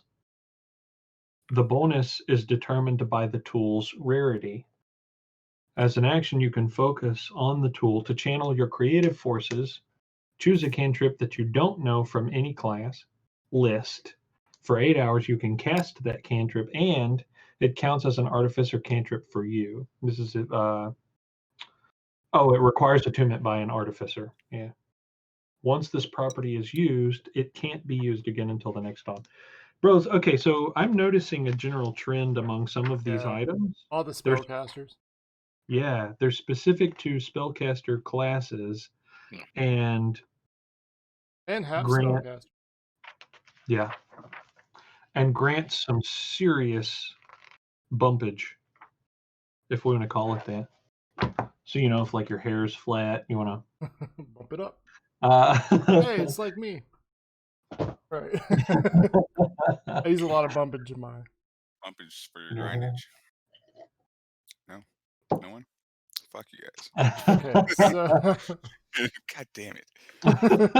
I didn't feel like urinating Worse. on anyone today. So I'm so that's off my- tonight. Just So stop off. while you're ahead. I'm definitely not ahead. Did you hear my comment? No, what'd you say? I said, well, I didn't really feel like urinating on anyone tonight. So that's Yeah.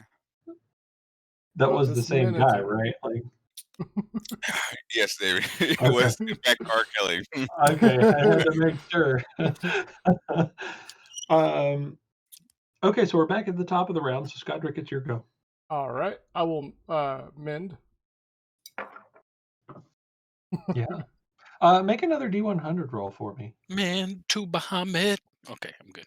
Come on, Bahamut. I got my Nintendo 64. Oh wow. And I was off.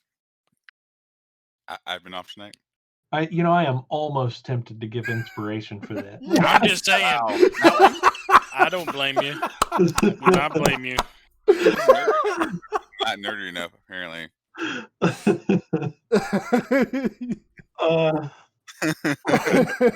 You know what? Hold on. Carry the one. What is he doing? He's got a song or something. He's looking for it to play. He's writing down pie.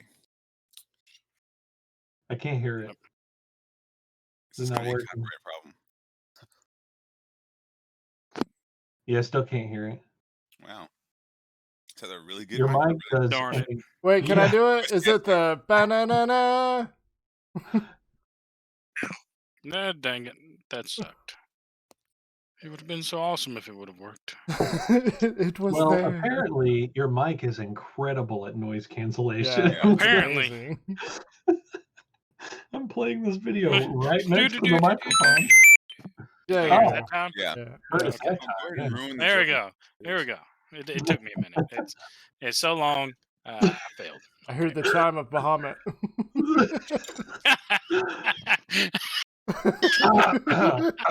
Wow. Come on, man, these are good. Absolute canon, 100%. We're canonizing that. Okay. Cool. Oh, boy. So you feel a holy warmth surround you for a moment, and Then it's you- like Nintendo copyright strike. right? How dare you? Okay.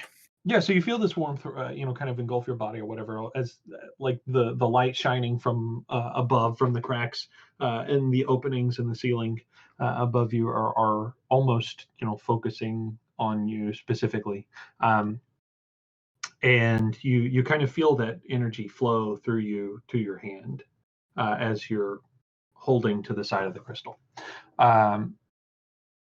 So as you are doing this and feeling this or whatever, you begin to see the various cracks and shards begin to mend at twice the rate that they were. Okay. So Ricard, your go. It's my turn. Okay. It is.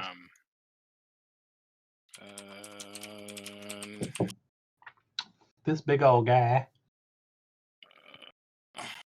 This thing.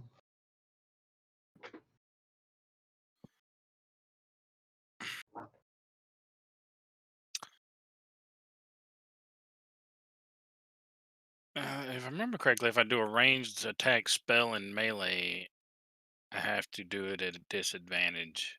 Yes, sir. So we're not gonna do that. We could always leave melee range. Yeah, we could, but we're not gonna. If you wanna. Just out that fancy new armor. That's what we're about to do. So I'm just going to attack. Okay. Yeah, With go for it. let's see. Hold 1 second. I think I've got. I do. I have my spear on my back. I could always use that. You So could. I'm gonna pull the ornamental spear off my back, and I think I can use it one-handed. Is it versatile? Yeah. Let me look it up. Is a spear versatile? It may very well be, because I think a spear can be utilized as a thrown weapon. And it can be utilized with reach now. Yeah. 10-foot reach. Oh, is that in Tasha's? Yeah, they did that a little while ago. Gotcha. Okay. Let's see. It may be reach in the player's handbook, right? I think it is reach. A spear is reach in the player's handbook. Yeah. Let's see.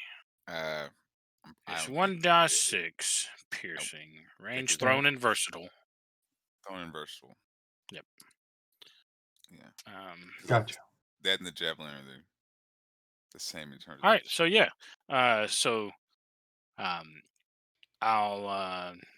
free. Well, I'm only drawing one.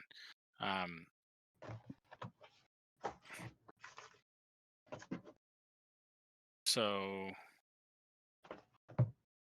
shit. You know what? It'll just be what it'll be. I'll draw the spear, Mm-hmm. and since I can only draw one as a free action per round, that's the one I'm going to draw. And if I hit with the back end of the spear, can I count it as bludgeoning damage? So use it as if it was a quarterstaff? Yeah, that's logical. Okay. Okay, I cool. would give you the quarterstaff properties for utilizing the All right. So handle of the spear to hit with instead of. That makes sense to me. I mean, why? All right, this ornamental spear has the damage is just 8. Is the stat you gave me for it? Would that be reduced to a die 6 using the back end of the spear? Like a quarterstaff? Are you swinging it one hand or two hand? I'll be using it 2-hand, so it'd be a die 8 because it's versatile. So I'll let you pick either disadvantage or a die 6. I'll just either disadvantage or a die 6. Right. So you can swing it for the die 8, but with disadvantage, because like the spear tip, is going to be between you, and so that's creating a little bit of a hindrance, right? Or you can do it without the disadvantage at a die 6. Yeah, I'll just do the die 6. That's fine. Does it bump up from using versatile though, or is that considered in that? I was considering that. Okay, all right. Yeah, I was. Then just uh,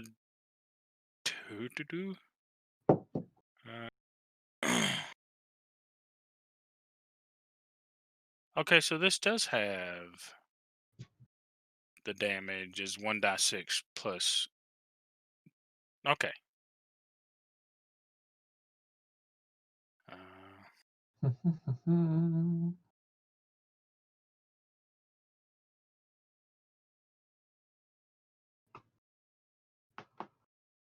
All right, so I think it looks like it already has it set as.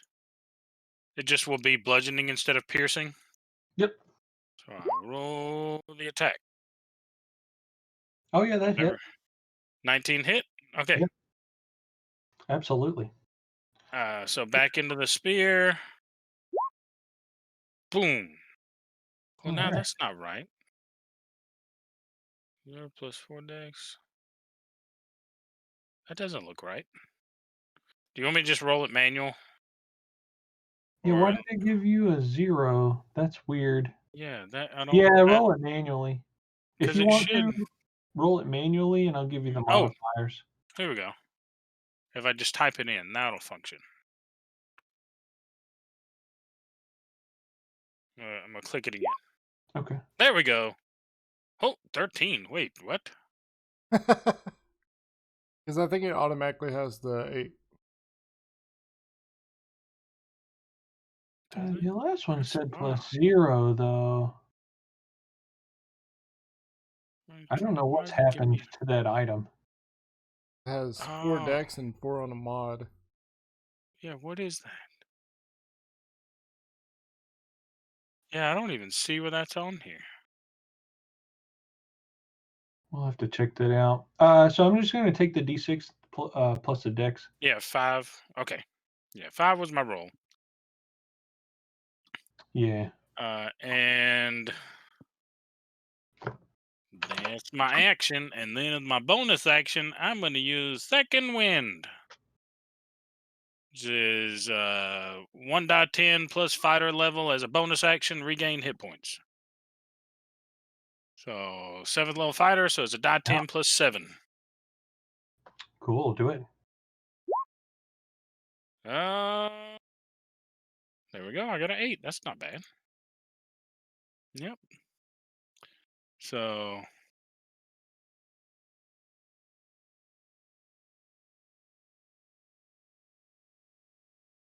I got back up to full health. Okay, now I can die. That's it. Okay. So Roland, it is your go, sir. Oh, could I use? I have movement left. Yeah. Right. And I can move in his range without taking attack. So I'm That's gonna correct. move a step closer to Godric. Okay. Thank you. Sorry. End of turn. Yeah, not a problem. Thank you, sir. Roland, your go, sir. Okay. So you're 20 feet, yeah, or well, you had gone.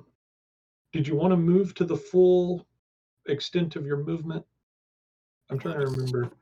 It was 20 You feet said it above was him. 40 feet. Yeah, so you're 40 feet above him. And I said 20 feet above him, so it would have been 30 feet that I was moving. Okay. Because you say it's 10 feet, right? Yeah. Okay. So, is he in melee range right now or no? You'd have to fly down. Well, I mean, I guess if I was in that spot, but at ground level, would he be in melee range right there, or is Yes. it? Okay.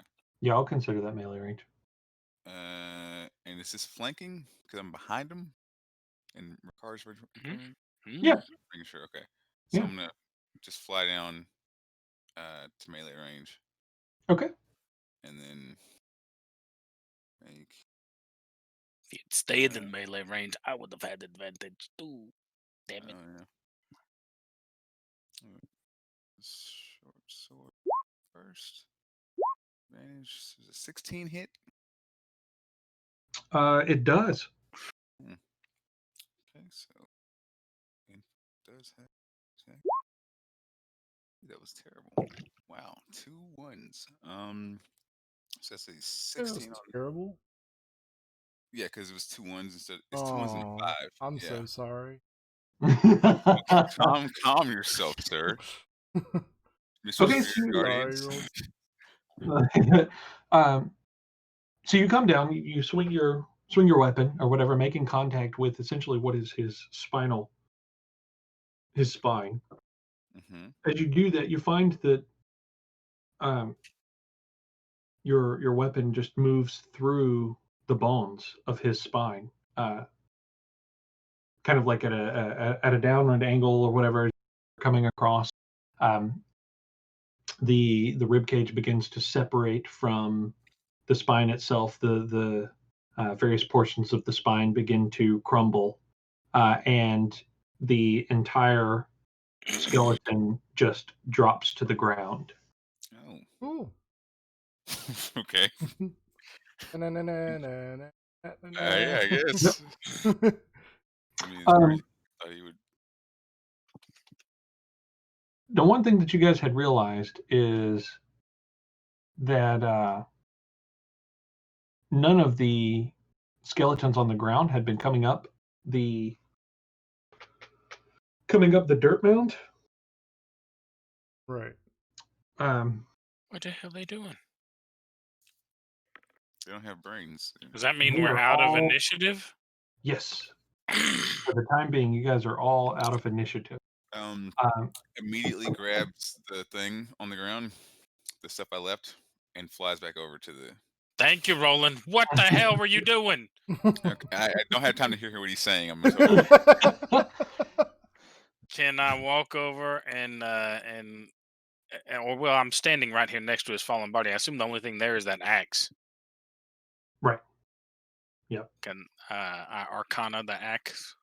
You can. Yeah, make an Arcana watch check. deactivate the damn. 24. Arcana I roll. yell out. That I was yell a out. Don't touch 18. it. I yell out. Don't touch it. Let me check it out first. Could be a reason why he's a skeleton. Oh no. It's got brains. So as you touch the axe, no, I'm kidding. I didn't touch the axe. Arcana check the axe.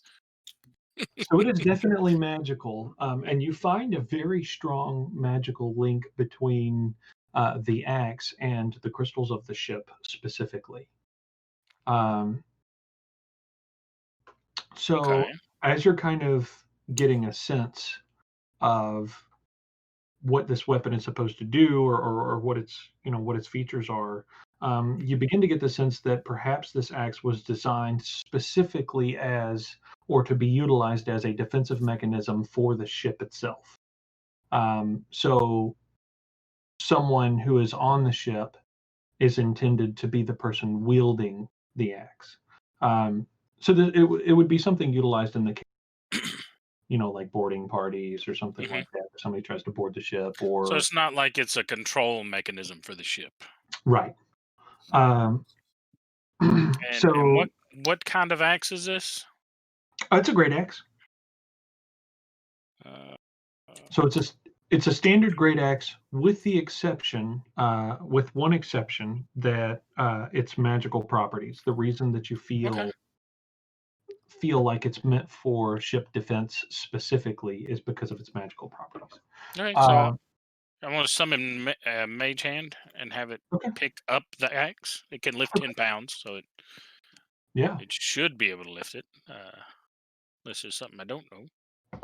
And just have it hold it and floating there and follow me around, not touching me or anybody else with it. I say, Skodrick, are you okay?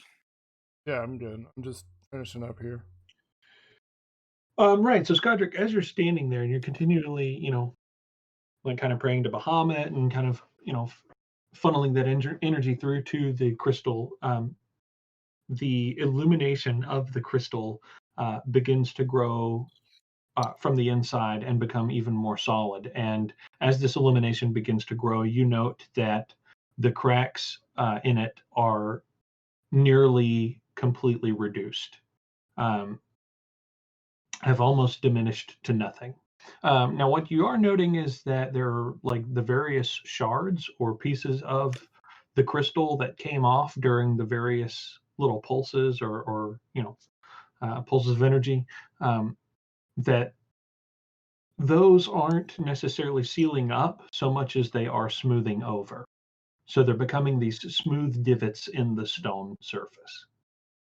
I kind of asked Ricard, can you take a look around for the shards? You might be able to get a better fix.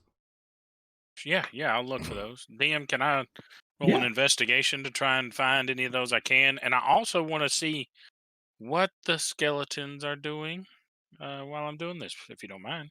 Sure. So I'll roll. You want investigation and a perception, or how would you like that? I am trying guys. Yeah, make a perception check as well. Doing a good job. Use a Happy for point you. of luck to re-roll that 5 investigation, DM. Yeah, sure.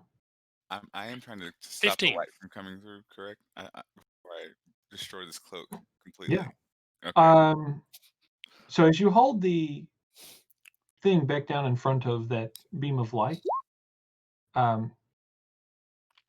you note that there is now a large portion of the mithril armor that has disintegrated. Okay. Cool. How much was this thing? Kind of expensive, not crazy. Okay, I'll pay you back. You just give me what's left. Okay. Okay. If we So, manage to get this ship somehow, it's a very small price to pay. um, so as you're looking around, you're looking around the ground, and you do manage to find a couple of the pieces. They're like, probably, you see a couple of pieces that are like golf ball size, and then there's a piece or two that's, a little bit larger than that. And you manage to find these. Can I quickly run over and push them back into try and find the spots they go into on the And Yeah. I just mend over crystal? where you're holding as well. You just what? I just kind of go up behind him and Oh, okay. Yeah. mend it to the holes. Mend. Sure. And while I'm doing that, I guess I'll look over the railing and see what the heck the skeletons are doing with a Yeah. 7 perception. So in looking, there's still a little bit of illumination that you're standing at or whatever that is now beginning to stabilize and become solid.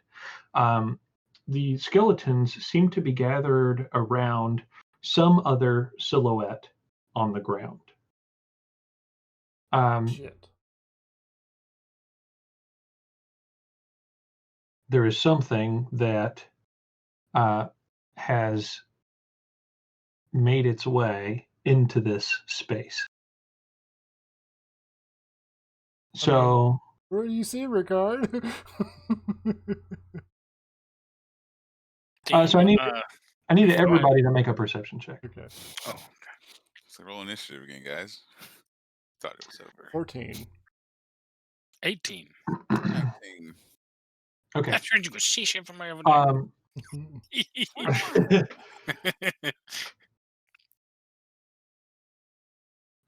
So a few things. So first off, Roland, you've held this back down to block the beam again or whatever, and you have blocked the beam, but it seems that the crystals that are here are now retaining the energy that they've gotten. Huh? But the crystal that Skodrick is working on or has been working on mending or whatever, it no longer seems to be or feel unstable as if it was previously. So Ricard and Roland, as you guys are, kind of here and checking things out or whatever, you begin to hear some skittering. And as you hear the skittering or whatever, you look up. You're kind of looking around the room or whatever. You look at the balcony, which now has light shining on it that's coming through where the ceiling has opened up, and you see that there is insects. There are insects that are beginning to pour in onto the balcony. Are these the same insects from the room we came from? They definitely appear to be of similar phylum, genus, and species. Just then, you hear the clattering of bones on the floor. And as you look down, you've noted that 3 of the remaining skeletons have been dispatched. What Then by? you hear this sensuous voice that you recognize. Shit. Fuck. Wait, she should be stuck. And she comes up off of the ground. She flies up into the air. She looks at you guys, and she says, "You have set me free, so I will spare your life, or spare your lives." As she says that, can I pull her diary out of my bag of holding and toss it to her? Or pull her diary from my bag of holding and toss it to her? No, Sure. it's Ricard's diary. He messed Yeah. up I put that in his own definitely diary. fucked up. He mixed his and hers. It's got a whole paragraph about her things he wants to do with her. She's like, I just on the last page she wrote on where she was talking about me. I just signed it, Ricard. Winky face, heart.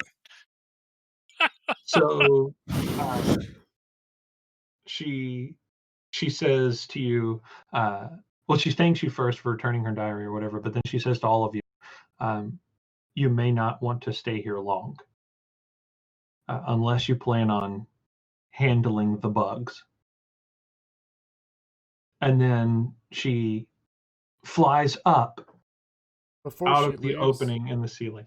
Okay. I want to tell her, like, don't kill anyone. yeah, if we find out you've killed anyone, we will hunt you down. She says, then we shall meet again. Oh, what Okay. the fuck? Yes, Anyone we mad? will. Just don't kill good people. Maybe. Ricard, I thought Roland had my rod. Oh wow, yeah. All right. I guess go ahead and release the light, Roland. Oh, I thought it was okay. Sure, yeah. Yeah, we're done rolling.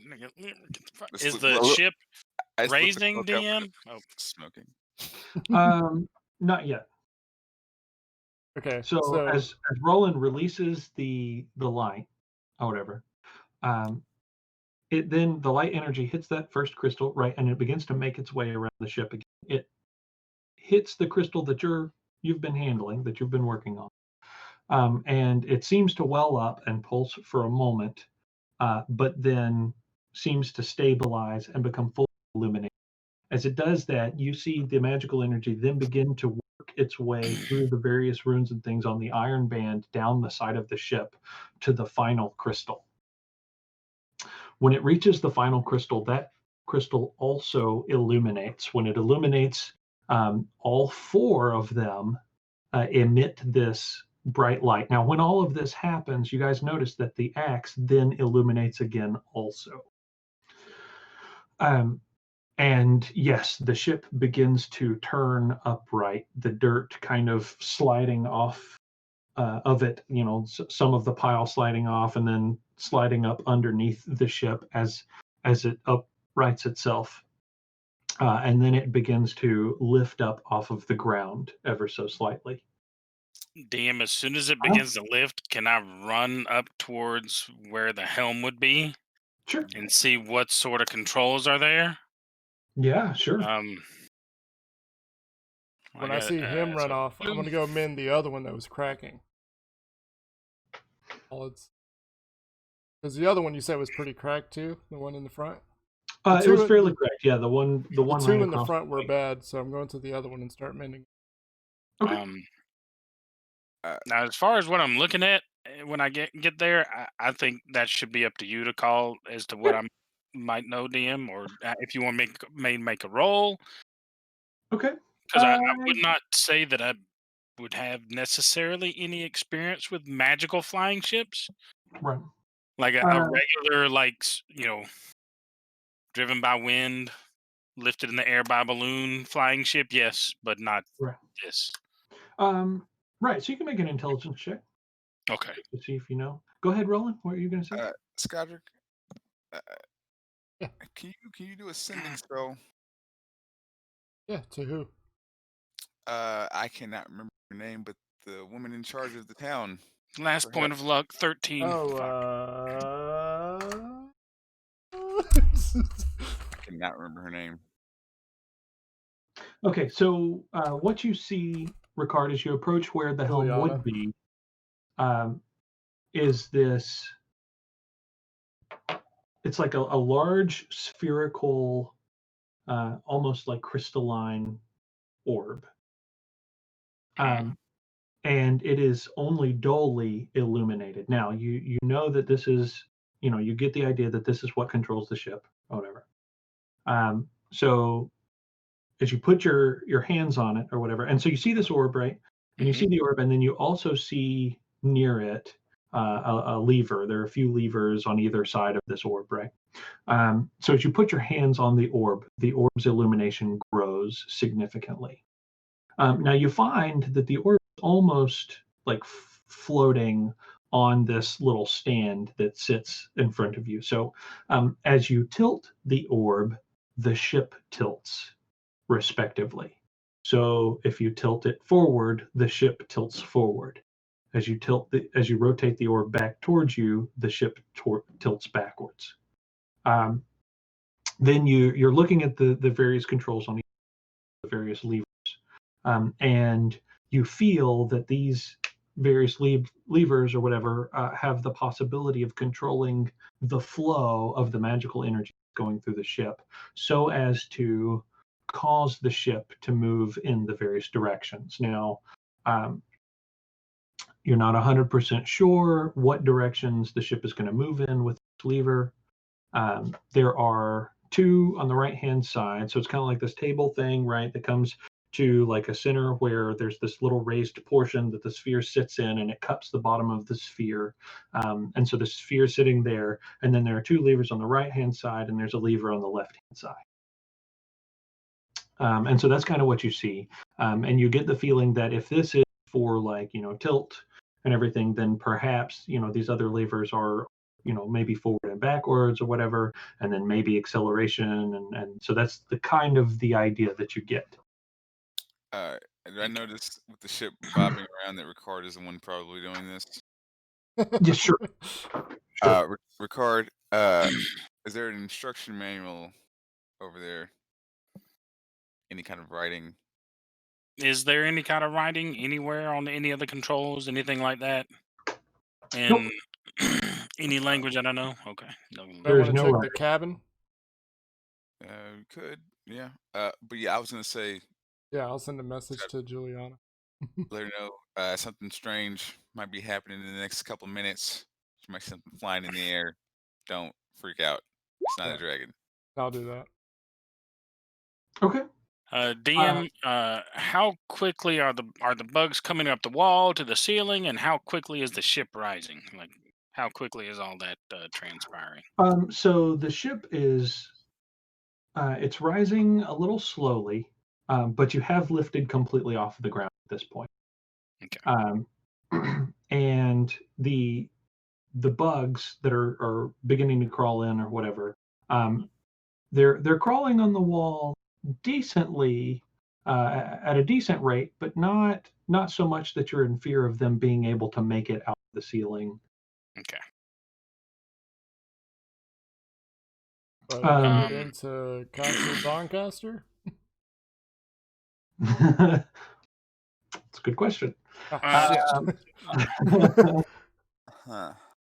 So the opening above us is nowhere near large enough to accommodate the ship, right?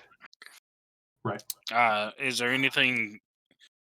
I know we talked about masts and all this type of stuff. Is there anything sticking up from the ship that would prevent the door from closing if the ship got to a certain height? So the wood structure that's sitting up in the middle, it does largely resemble a mast, but it is not nearly high as what a mast would be. This particular structure is only about 15 feet off the deck, maybe 20 feet up off of the deck. So you guys would have to rise a decent bit. You guys would have to rise maybe like 20 or 30 feet up before you begin to obstruct the ceiling. Okay. Could I take? How far are we from the platform? That from the balcony. From the balcony. Sure. So the balcony sits right about here. Hang on a second. So we should actually be getting closer to it now, right? Because we're rising up. Yes. Could I, DM, throw one of the bulbs? Sure. Into that doorway. Yeah. What are we doing? Rock like bulb time. Oh, good lord! Why at the doorway? Because that's where the bugs are coming out. I'm gonna go in. And if I can glue them all in place, problem solved. Temporarily, yes. I'm gonna go Yes, into the temporarily cabin, enough to give us time to think. Sorry. Sure. and I'm gonna Go look ahead, Scott. for. I'm going to the cabin. I'm gonna look for anything that could help us get out of this area, Gotcha. Okay. or just just research or whatever. Yeah. Sure thing. Okay, so Skodrick, also when you're sending spell, you hear something come back. Oh, hang on a second. Oh no, that's only if it's on.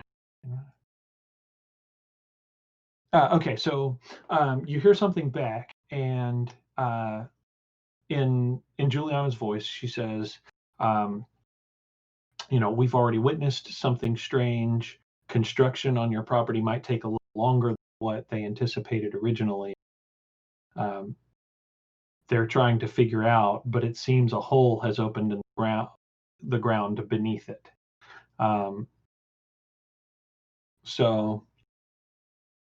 Okay, so as you go into looking, so make a perception check for me, or make an investigation check. Dang it. I do both.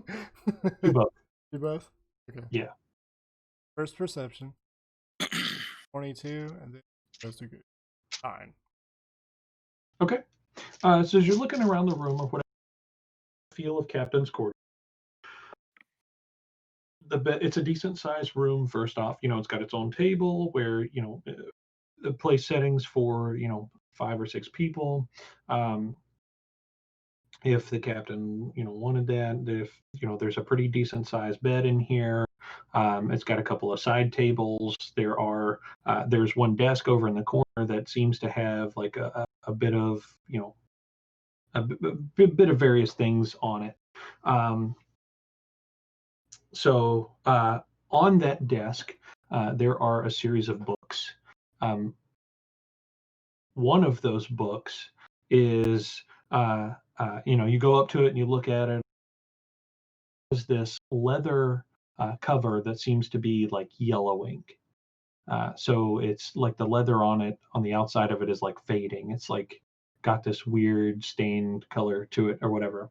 And so you pick up this book, and the cover of it says magical airships for the less intellectual. Oh, That's fair. wow. Set up I'm for a that. -1, so. And so Really, I as wasn't the only one. as you begin to flip through it, you open to the first few pages, right? And the first few pages on it say, owning an airship is a big responsibility. There are many things that you have to do to care for and maintain your airship.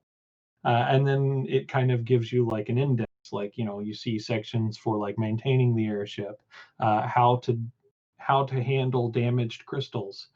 You see a section for what happens if my ship catches fire, or things like that. And there's just like this list, this index of all of these various sections or whatever. In and among that index or whatever, you find a section for takeoff, and it's titled something witty, or something witty but simplistic. It's like takeoff 101, getting your knowledge of ship flying off the ground, or something like that. I just, as soon as I see that part, I just take it out and run it up to Ricard. Ricard, book! Ricard, book! Okay, book. I'm looking at the book. What does it tell me, DM? So it has a couple of options in it about how to get the ship off of the ground. It shows you the magical activation or whatever, and you see some of the things in it kind of relate to what you guys had witnessed with the magical energy coming out of the wall or whatever. And you then come across the ship controls. and you find that the lever on the left is altitude. And so as you push the lever forward, the ship raises in altitude, and as you pull the lever back, it lowers in altitude. It doesn't say anything about the ceiling opening. Yeah, of course. So Does it say anything about teleportation? it says that is a possibility, but it does not specify that this is what this does. So everything Any that of the controls. Okay. right, everything that's in the book or whatever seems to be a generalization about this type of airship, not necessarily specific to. So it's like one of those where you're trying to fix something on the 2004 model, but you have a 2006 book series, right? So it's like a generalization of Right. those things, right? So the ship continuously, very slowly rises. Could I systematically go through the controls in the book and test out each of the controls on the ship? Sure, I'll go back to absolutely. the captain's quarters. Looking. Can I throw my rock light bulb at the doorway? Yes. Yeah, just make an attack roll. Add your dexterity. Okay, so no proficiency, so basically just a dex check. Sure. 13? That's not bad. That's not bad. I'll say that this isn't a very It's like a so baseball throw. yep. So you hit near the door. What And happens? when the clay when the surface makes contact with the stone wall or whatever, you see this poof, and then this adhesive begin to spread all over in that area. So it's like a 10-foot radius that it covers, and it covers the entirety of the door.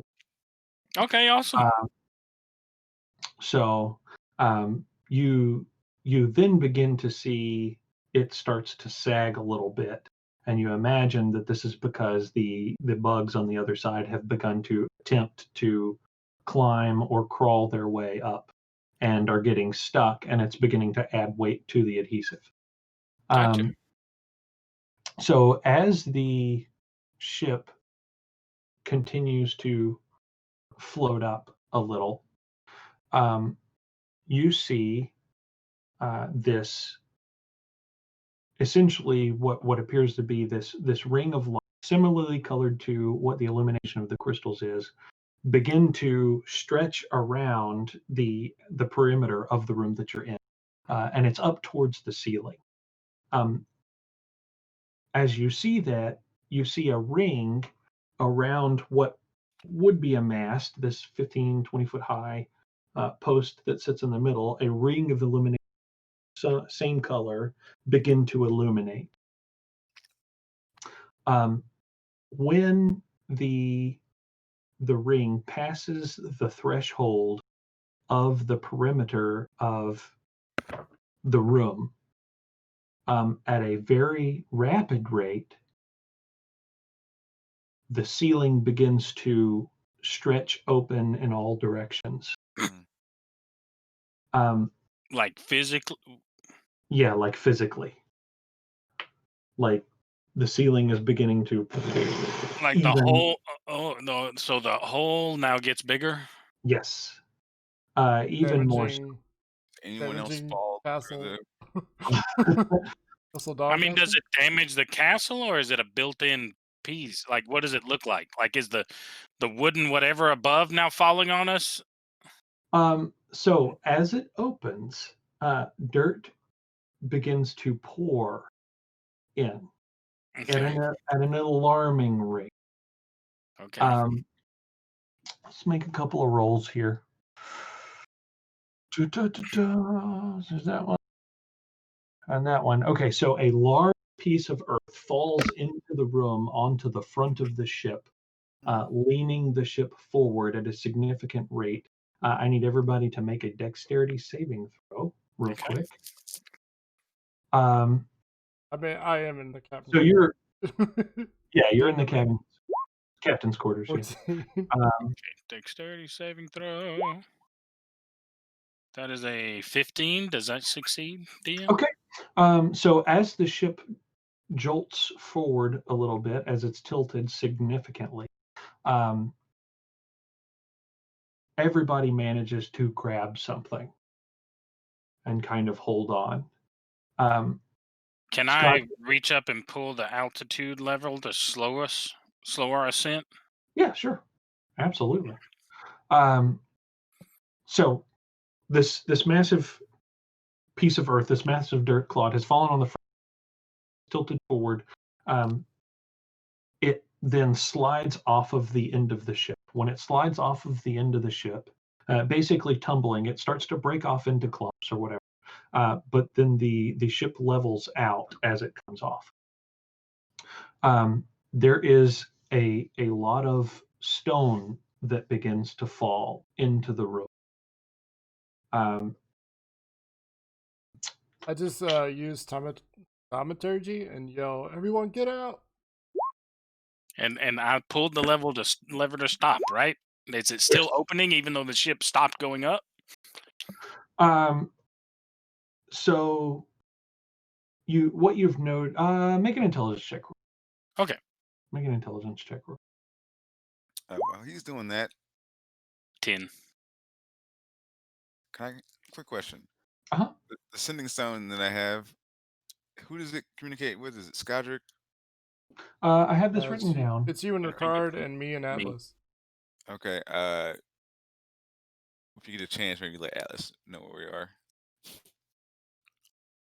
He's been here with us before, or this is Dragon Spirit, right?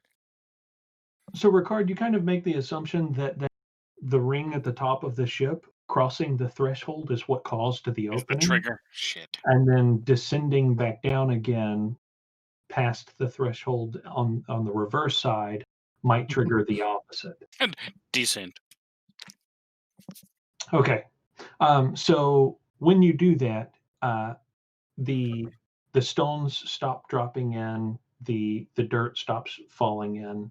All of those recede back to their original opening size, what it was before. Okay. I want to lower the ship just to where I guess it's the tip of the mast Right. that is the first thing to reach that threshold point and activate all this. Yes. Yes. Okay. So I'm gonna get that just below that point, like just to where I hear it. Okay, it starts the clothing, and I'm gonna put the lever to hold the ship level. Okay. Okay. Yeah, sure And thing. then I'm gonna just kind of look at everybody and look at the bugs and go, okay, y'all.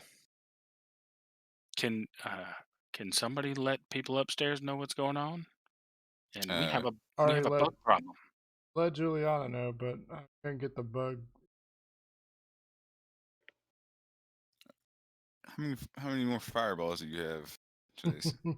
If I use one more, the wand may explode. Okay, let's not do that. Anyone have any Molotovs or any? Skadric, do you have any more casting of that very, very wonderful spell? The Spirit Guardian? Not since I just talked to Juliana. Okay. Damn it. I mean, they probably have stuff in town that can deal with this. Maybe. Or We the can just come dirt back. may take care of it. I think bugs can manage through dirt pretty well. That's not. I don't think. Okay, so we hired some pretty resourceful people. Mm-hmm.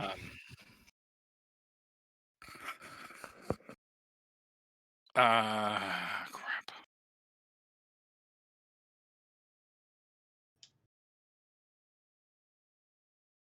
I'm going to stay here and try and kill the bugs a little bit at a time. Okay. I think Roland, because I can hopefully climb out. I don't know. Roland, can you fly up and maybe fly out and get some people in here to help? I don't know that I have much to do as far as Molotovs. That'll give me a moment to think. I know. I'm not gonna lie. I was hoping for a big dramatic, like, airship moment. It's fine. I'll just go ahead and fly out. We could do that, but we might also get beat, the ship broken by rubble falling from overhead.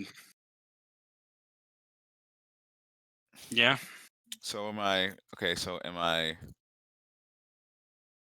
getting people for the bugs or for the debris? Both. bugs. Bugs. Okay.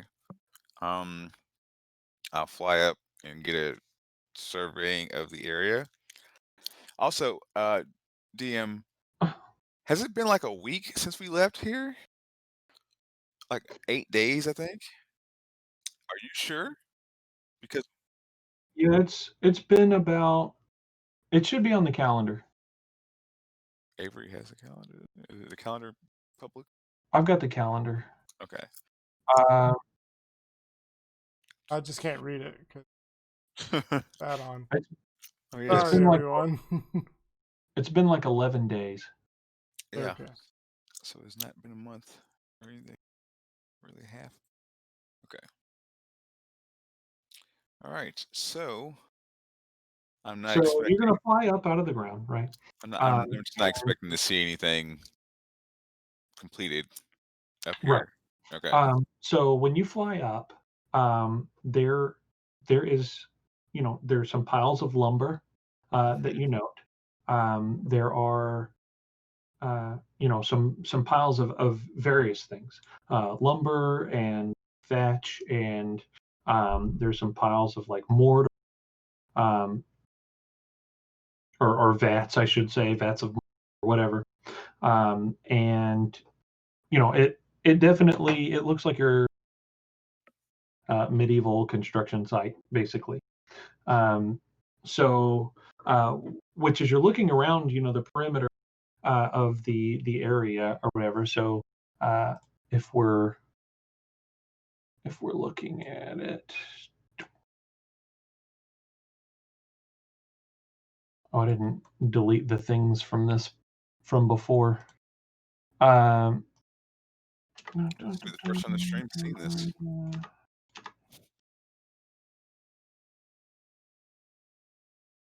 Okay, so this area is kind of like where the building has been going on. Actually, it probably extends a little further than probably goes out to like. Oh. So there's wood. There, this perimeter has been essentially they've begun to frame everything. So essentially, it's just like the base for the walls to be put up or whatever, and you see some structure put across for like flooring in order to essentially level out as best they can. The rubble, the stone rubble, has been places. So you see like this stone rubble is gone. All of that's gone.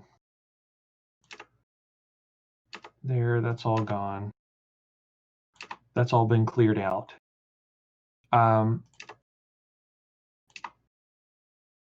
Now, what you see on the left-hand side here of this area is where the chaos has ensued.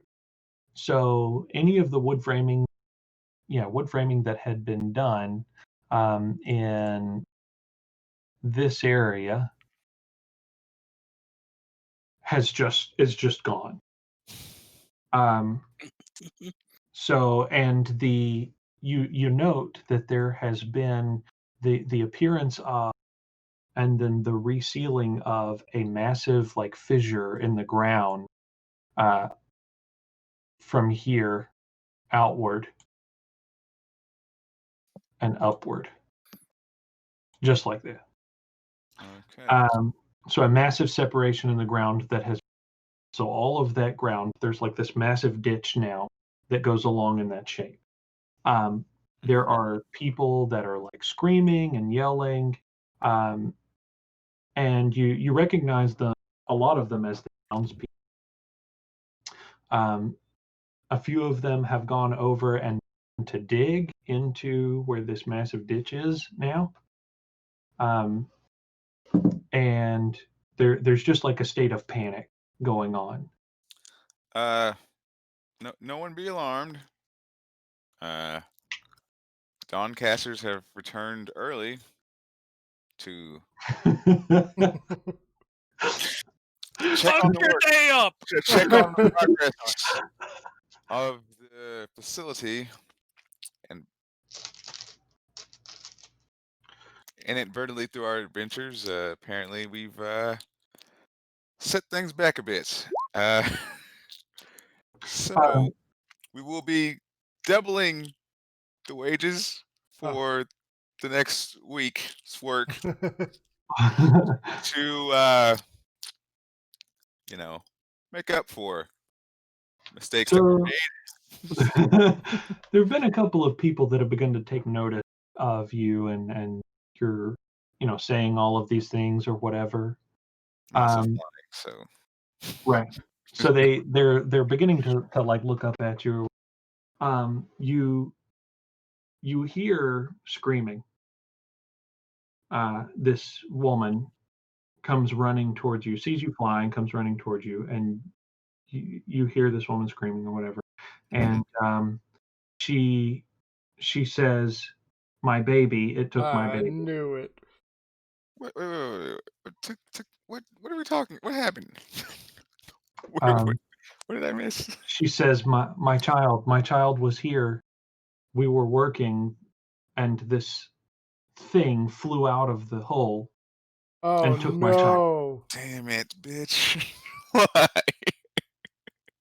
Oh my god. She's dead. She's dead. Absolutely hysterical. 5 minutes. It didn't take 5 freaking minutes. Are you kidding me? Which way did she go? Are you like laughing in character and everything? No, I'm just asking which way did it go? And she points. And so she's pointing northward. And so Northward. as you look out in the distance, you see flying, holding in its claws the succubus that apparently had been set free when that magical surge of energy happened. Okay, so how far away do they seem to be? They're a decent distance. She's not had a whole lot of time. Like she's only flown out like minutes. Okay, what's a decent distance? What's that? Feet, if one could. Okay, let's see. Within bow range? Oh, that's not going to end well. I will give me 1 second. I got to do some calculations. Ding! There, your baby has been saved from a horrible fate, ma'am. Have a good day. Big Bear, thy should we eat?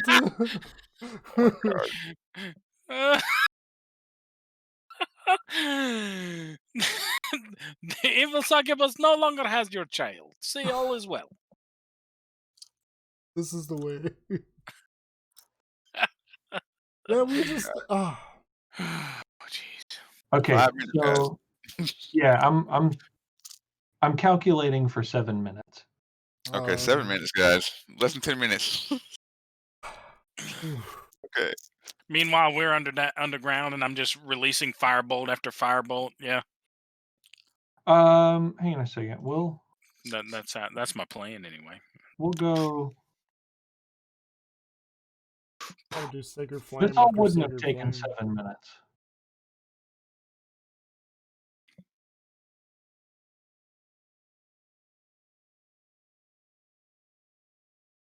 So at this point, I'm not going to retcon anything. She's a spec. Okay. A spec. So, I mean, that's what, a couple thousand feet away? According to my calculations, with her movement speed, her flying, this is her flying speed,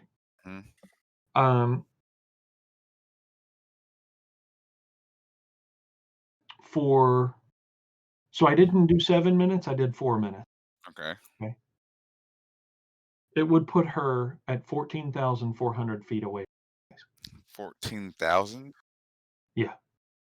She's a spec. You said That's her flight speed times. That's her flight speed times 4 minutes. Okay. And How she, far? you How said far she does? went north. Hold on. That's like almost 2 and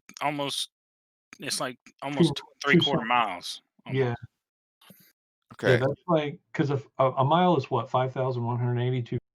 Yeah, something like that. I don't think Hunter's Mark goes that far. Oh, I got that. I'm trying to figure out. 2.7 miles. You said she's going north? Yeah. Waterdeep is also north, correct? Right. Okay. I'm going to use a sending stone. I'm going to send a message to Ricard. Bring the ship up. Your female friend kidnapped someone and is headed north. And she's really far away, so we need to get there now. So firebolt. I hear this in the sending stone, and I'm like, I'm already taking off towards her to keep her in eyesight. So I say back, that motherfucking bitch, tell them to get out of the way of the opening. We're coming up. Okay. Everyone And to clear be out. ready. Do I hear him say this? Hold on. Tell them to clear out of the way. We're coming up, and get people ready to deal with the bugs, and tell them where they're coming from. A lot of stuff.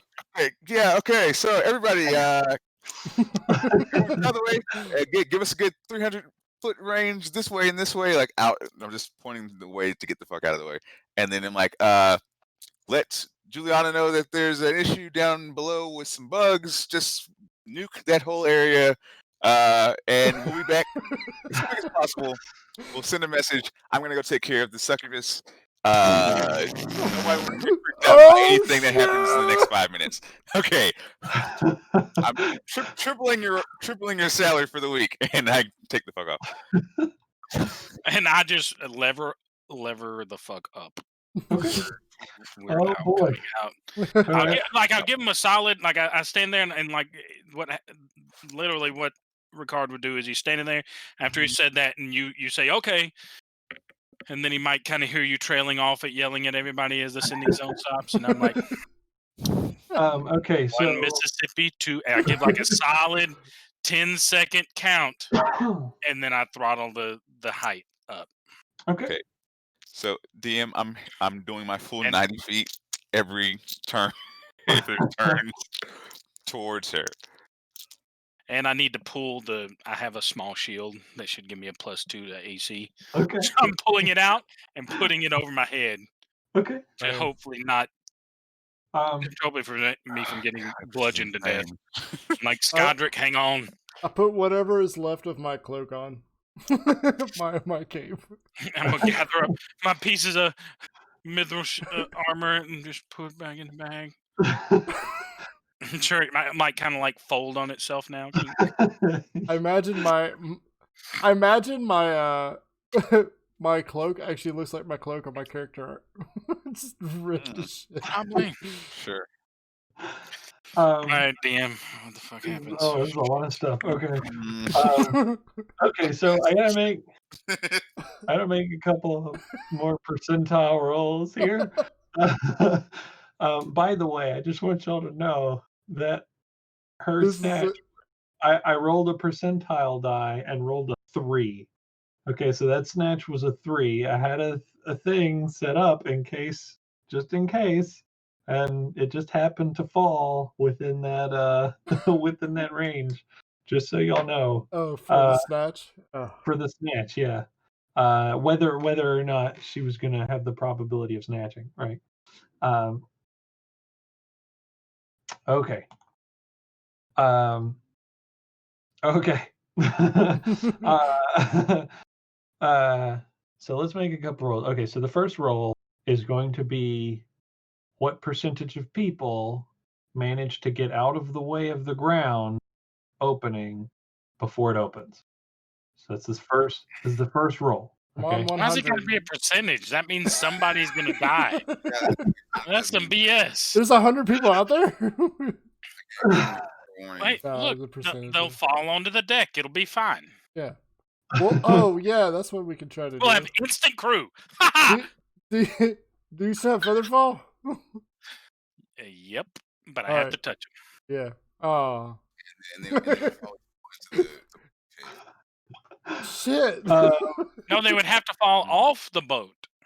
well, if that, depending on how big the opening is. Okay. Anyway, go ahead. So the first. Okay. Let's do this. The first roll. I'm going to roll 5d20. That's going to determine the number of people that are standing over the opening. Okay. I warned them. They're just stupid. That's natural selection at this point. So there are Oh, 38 people. Okay. How many people is 38 that's people? not bad Why for are they still 5d20s. standing over Why are they still standing over the open? That's just fucking stupid. Well, okay. So the next, Anyway, I'm going to do 5 rolls again, 5d20. This is going to be the intelligence check to see how each of the 5 sets of people, how well they pick up everything that Roland is trying to communicate to them. So this is Yes, there's some smart people. they are not. There's one guy that's kind of a little bit slow. So It's 69, baby. All so right. so 10 of the people Right. pick up on it immediately, right? So essentially what I'm doing is I'm lining up the die in the roll. So the way that I rolled, I used an advanced die roller for those of you in chat who can't see. Okay, so I used advanced die roller. I rolled 5d20 the first time. So there are 5 lined up results. So then I used it again. There are 5 lined up results. So they form like columns, right? Okay, so 10 of the people got it right off the bat. Hauled ass, right? 8 of them saw the other 10 roll running and immediately also started hauling. 13 of them saw the rest of them running and kind of put 2 and 2 together. Hey, the rest of these running. Oh, and I hear what he just said, something ground up. Okay, yeah, I should run too. Oh, geez. Better? Yeah. Oh, okay. So then they start, they see that, they hear what Roland says. They start running also. 7 of them are like, what's going on? Yeah. So now I'm going to roll a percentile die. Mm-hmm. Oh. 3 of the 7 people managed to get out of the way. I'm gonna look for anyone who falls. So of the 38 people, only 4 of them fall into the hole. But they're on our check. It's just on us. Do any of them land on the boat? Well, we're about to find out. So the boat does take up a large portion of the space of ground that is opened up. I also want to look around and see if there's any rope. Okay. Yeah, so you do find tied or wrapped up large bundles of rope on the sides of the boat, on either sides of the ship. Grab one. Getting ready to throw it. Okay. So the ground opens. The ship begins to rise. Only one of the 4 people land on the ship deck.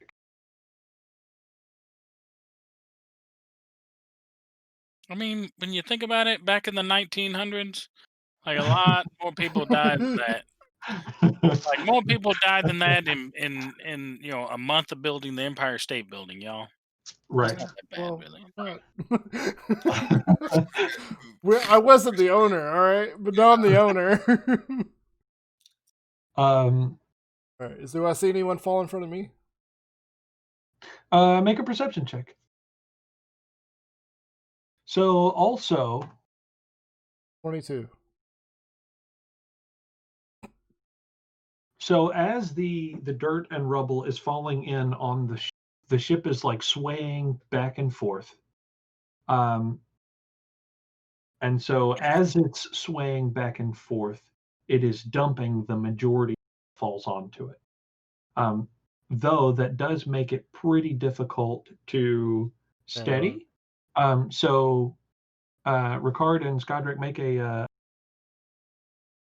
for me. Dexterity saving throw. Yeah, I'm Yes, guessing that's what he's. Okay. Yeah, we Uh, lost that bit, but we're Oh, good. jeez. Yeah, 16. dexterity saving. I assume a 6 does not succeed. Um, Um, so, but I would like to use my ring oh yeah, to succeed. okay, I have yeah, sure. one more charge left. Or didn't I use one before? Did I? You I did. think so. Oh, I you did. had, I think I did. yeah, you So had. yeah, I got one charge left. Okay. Okay, so you guys managed to hold steady and not fall off the ship or slide or anything. So Skodrick, you do see one of the people falling near. Throw the rope. Okay, so you can make a dexterity check or an attack roll, I guess, and add your attack modifier to see if you throw the rope to the person. But because of the sway of the ship, it'll be with disadvantage. DM, could Yeah. I? So I'm standing at the helm. Could I? Well, the helm. Right. Could I? Could I have been? I would have been trying to steady the ship as all that was happening. Is it possible I could aid in some way? Yeah, I'll negate the disadvantage. Oh, Okay. okay, cool. So if you're working to steady the ship, Yeah, just working the orb, trying to. Oh shit! Trying to keep it from. I don't want it to capsize. From the weight. Right. So, like, what kind big of? clump land on one side and flip the ship on the side, and we're not going to stay on. We're going to fall off. right? This would be a D20 plus what? Just use your attack modifier. That's fine. I don't use What? it that often, so I guess it's strength. Yeah, you can do a strength check. Yeah. I tell you what. You can use a strength check to throw the whole bundle of rope and hold on to an end of it, or you can use a dexterity check to throw an end of it and hold on. Does that make sense? I would throw the bundle. Yeah. Which is better for you, Skodrick? Oh, definitely strength. Oh, well, there you go. Okay. Yeah. So you like hold on to one end of the rope or wrap it around, and you take the rest of it and just kind of like heave. Yeah. And it goes over the end. Catch it. So you do match your target. You do make your target. So let's see. That person's going to make a strength check to see if they can hold the rope. Oh wait. Wait. No, it's touching. I was gonna use guidance, but it's touching. Guidance through the rope. So they do. Be with me. They do manage to hold the rope. Right. Wait, was this one of the people that was falling to their death, or is this the Yeah. person that fell on? Oh, We're gonna fall on a bunch of bugs and then die. I think they're gonna die from the fall. They're commoners, right? So Yeah, they're just commoners. yeah. So when the ship, so people have made it out of the way of the hull, right?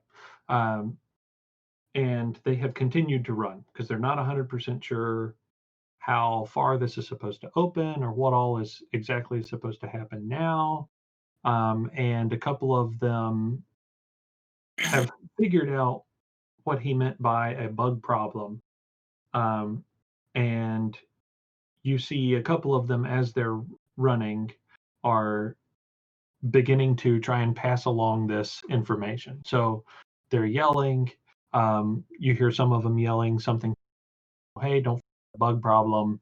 We're going to have to go back quite rapidly. Do I see any of them running off? Yes. Like, is the ship coming out of the ground now?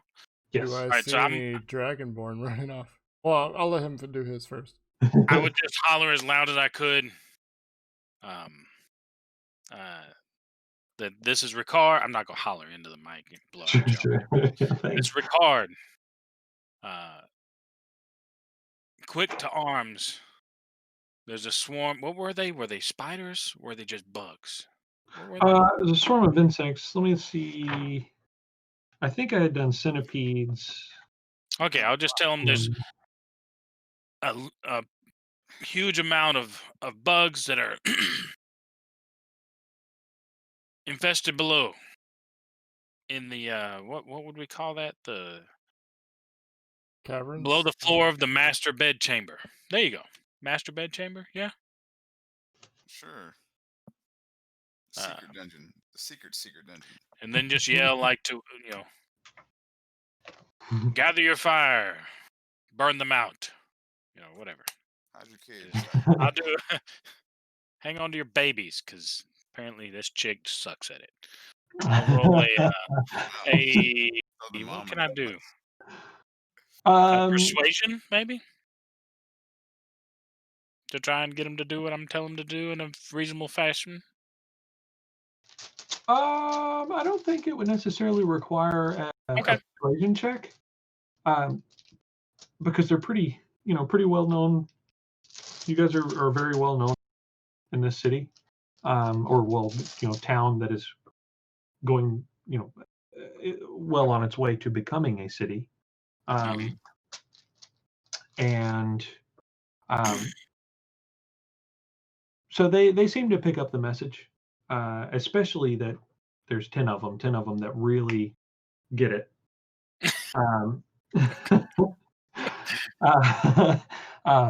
Hey, watch out for those 4 dumb fucks. Don't let them stand in front of the bugs and get eaten. Hey, you mean 2? Oh. 2. As the ship rises to a certain point above the ground, you guys hear the ground close beneath it. Okay. And it closes completely. There we go. So as it closes completely, Skodrick, the rope that you're holding suddenly becomes very taut. No. Very, very tight. No. Could I pull up? Pulling him up? As it was closing, I would have pulled up. Sure. How long is the rope? Jesus. It's like a 50-foot rope. You threw out the entire rope? Yeah, I think he threw out the whole. He held on to one end and threw the bundle. Because that was what he was more like. Oh my god! I would have pulled. You would have been holding up. Yeah. Okay. So. Then it would have been a check. Oh boy. Hold on. Us going up, right? There's a room underneath that part. He's probably in the marble floor room. No, is that not logical? I mean, yeah, but the bottom of it's open. The whole ground begins to close. Yeah, the whole thing closes. Yeah, I know, but I'm saying like, okay, this is over the cavern. So that's a question. It's the room was in the center of it. Yeah. That's something we don't know. If the floor of the room closed and he was in that magical safety area between the ceiling of the room and the floor of the room, he'd be fine. But if not, then he's check at this point. So that's what I'm saying. Like, either he's in that room or just so we'll say this. So as soon as he catches the rope, you're beginning to pull. Right. Yeah. Okay. So what I would say is 2 things. So first, make a dexterity check to see how fast you're pulling. and then make a strength check on top of 11 and -1. Or not 1. That would be perfect for athletics. it. Perfect. Was that athletics? Is it Oh, yeah. athletics? Okay, doing yeah. Rather than the dexterity and strength. 18. Oh! Okay. So as you're pulling or whatever, you see Not you. just over the side of the boat is where this guy is.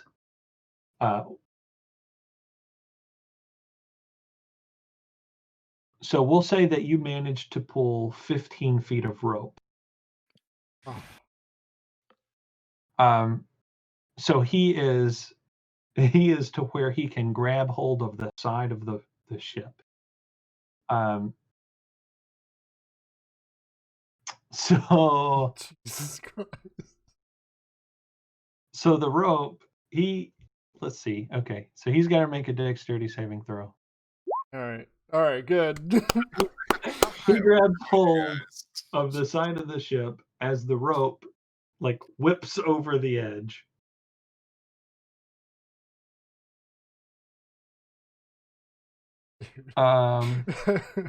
So he's like holding and struggling. He's like and looking at you, and he's like,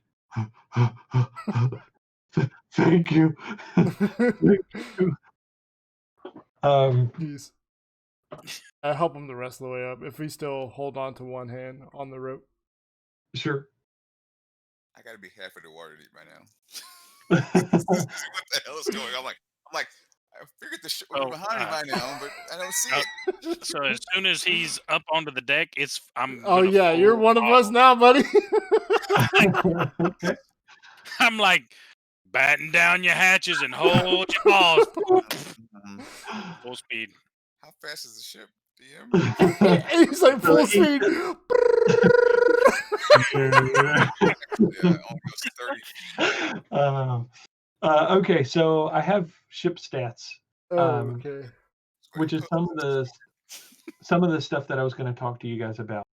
Okay. So I'm going to put together a sheet, and it's going to be an Excel sheet.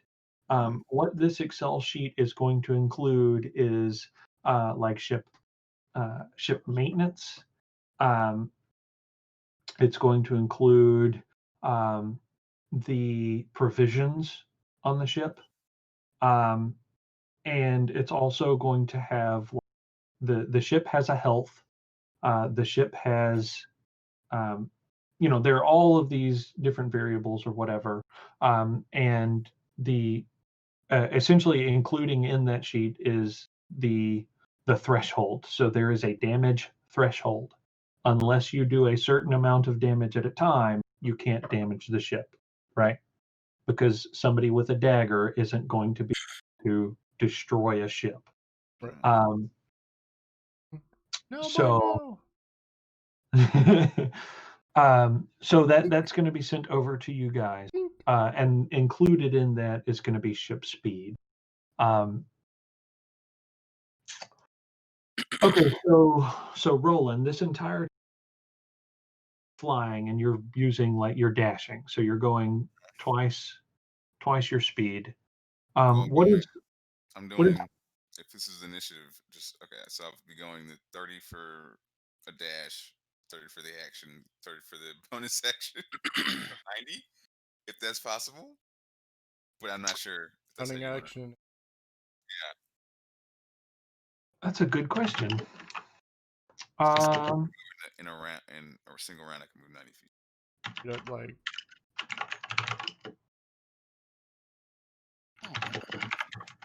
like Vegeta chasing Krillin on Namek or something. Do you feel that? Man, I feel it. All right, let's see. Eberron actually had an airship handbook. That makes me kind of like Eberron a tiny, tiny bit. Damn.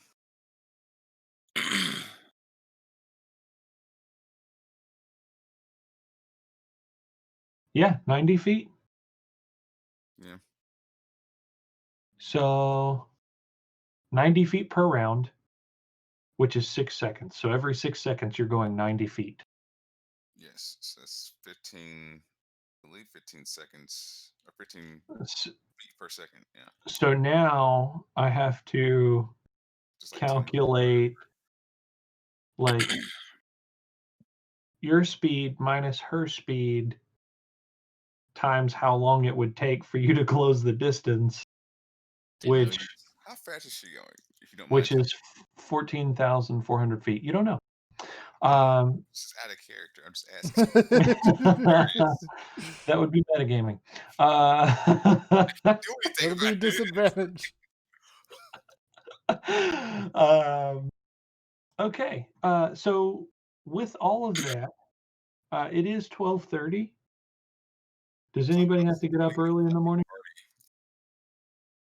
I have to stay up all night and play Cyberpunk, unfortunately. Wow.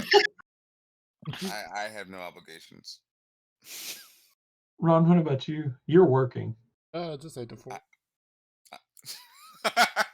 8 to 4.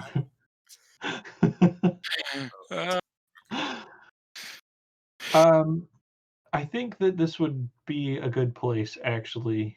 Let's play till 1. We'll play until 1. Okay. And then Okay, we'll so call it's it up at to 1 you. o'clock. I mean, this is a good place to stop. I understand what you're It saying. is. I feel Yeah. it. Master jump in. You never know. I don't think Mav is gonna. If Mav was gonna jump in, he would have before. Yeah. Sure. This is the most split the parties have ever been, by the way. Yeah, Just it's for the record. pretty intense. Right. It's been a rough Hey, one. but when you compare our inadvertent casualty numbers to theirs, we're way ahead, and we got an Got a airship. point. Like y'all go out and call and murder people, get the police involved, and Okay, wait. all kinds of shit happens. I murdered And- one person. And but there was a lot of casual damage around, collateral damage around. I killed the murderer and There was saved a- one life. There was a lot of collateral damage. I'm just saying. How fast is I the didn't ship? start How fast we flying? Yeah, that's my yeah. When I looked up Everon, just out of character, the Everon airship guide says like 22 point something miles per hour. You know how many feet per second that is? That's 32 feet per second, y'all. Oh, so This thing, times. if it goes that fast, it's times hauling butt. Yeah. Yeah. So there are a couple of calculations I need that, given the way that events occurred. That's 193 feet per round. And I need to make some calculations. I do need to make some calculations. So I think we should call it. Okay. Honestly. Because I asked the guy what his name is before we. And is the other guy on the deck? What is he doing? Cowering in fear? he is in absolute shock. So the guy on the side's name is Radford. Bradford? Just Radford. Radford. Yeah.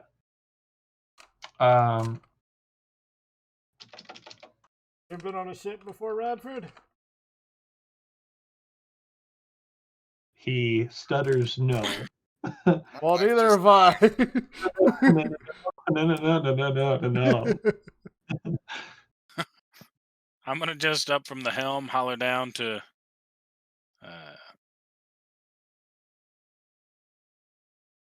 holler to Skodrick to keep an eye out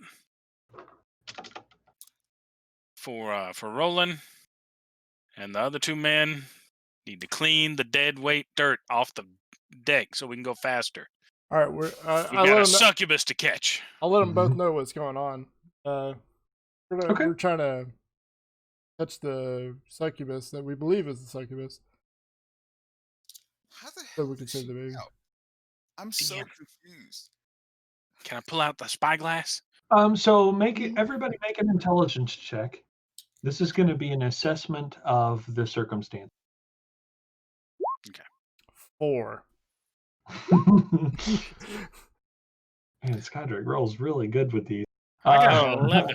Roland got an 18. Look at there. Yeah. Okay. So, Roland, in thinking about all that have occurred, what your assumption is, or what you kind of put together is whatever magic likely existed within the space to retain or maintain the various magical things that have existed in that space, in that dungeon per se.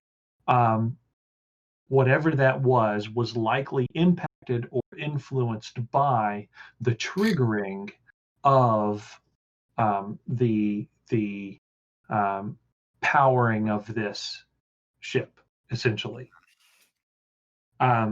So it is likely that whatever inside of there has gone now. Okay. And so, because you noted the bugs coming out of the space, which were previously held at bay, Yeah. the succubus now being free, Mhm. the so those were the two major I things that you kind of put I together.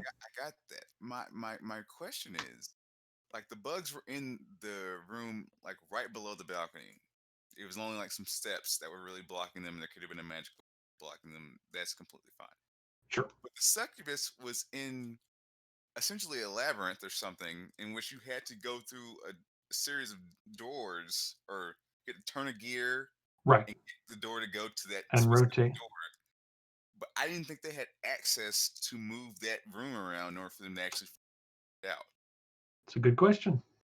So that's why I'm like, how did she know how to do that? And then how did she know which room to go through? Wait, what's his name? We had her diary or Yeah. the Well, information. she wrote it down. Okay, fair. This is fair. Yeah, think about, so one of the things that you think about or consider is the potential for how long she could have. And in being there, what are the possibilities of information she has gained since then? Hmm. And also, Atlas could have teleported in behind us and just gone on, oh, poor lady, you look trapped, and just let her out. I Damn it, Atlas. um, I mean, it's just so. I mean, okay, so like,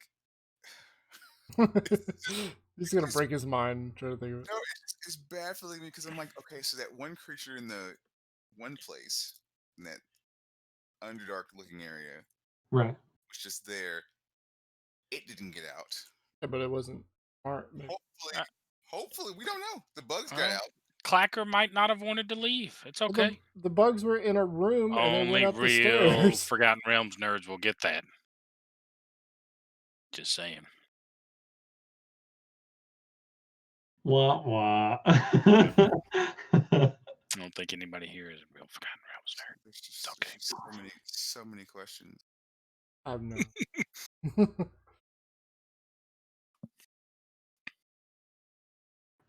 So you guys didn't spend a ton of time down No, Well, no, we weren't trying to. now I'm just trying to figure out what was the fucking point of that entire, you know, uh, series of doors, and it's like with the point to teleport in, and or teleport someone else in, and then leave them trapped there with no way out. Was it to just? I don't know.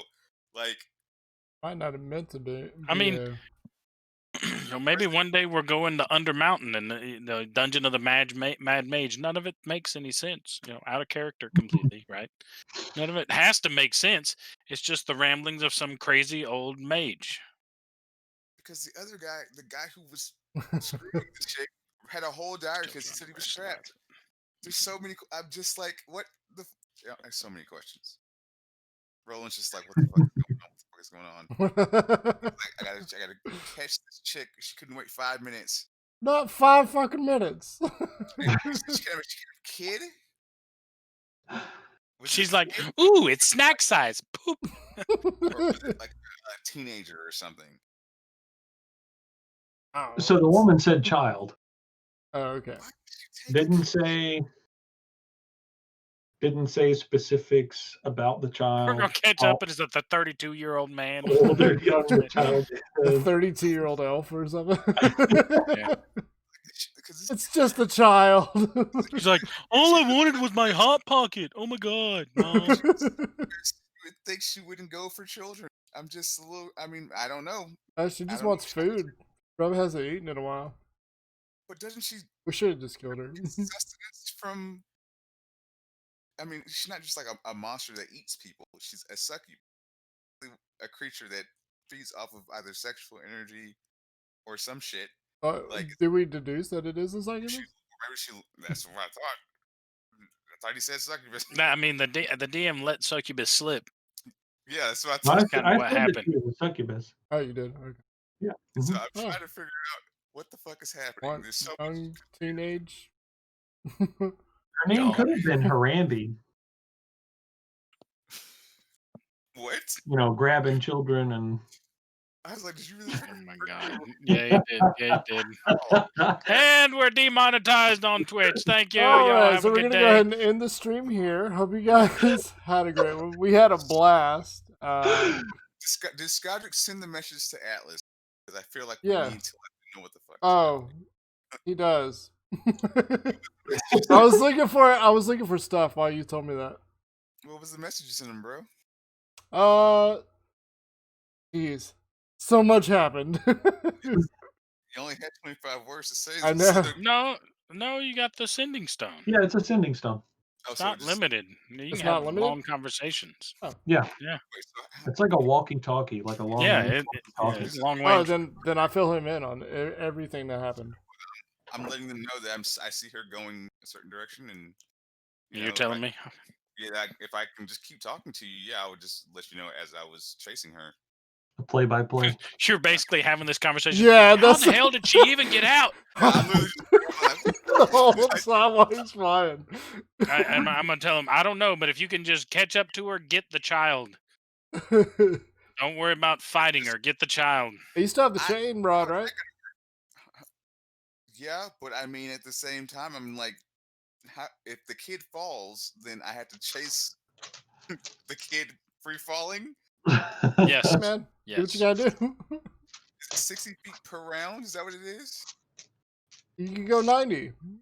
No, I'm terrified before that situation comes about next session.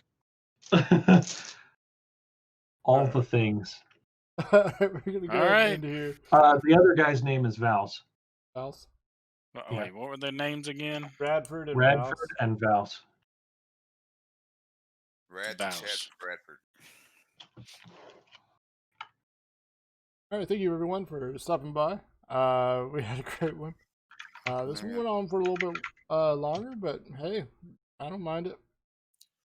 Okay, wait. So, what time of day was it when we left to go to Atlas's house? Because we were going to Atlas's house, or no, we were going to a shop.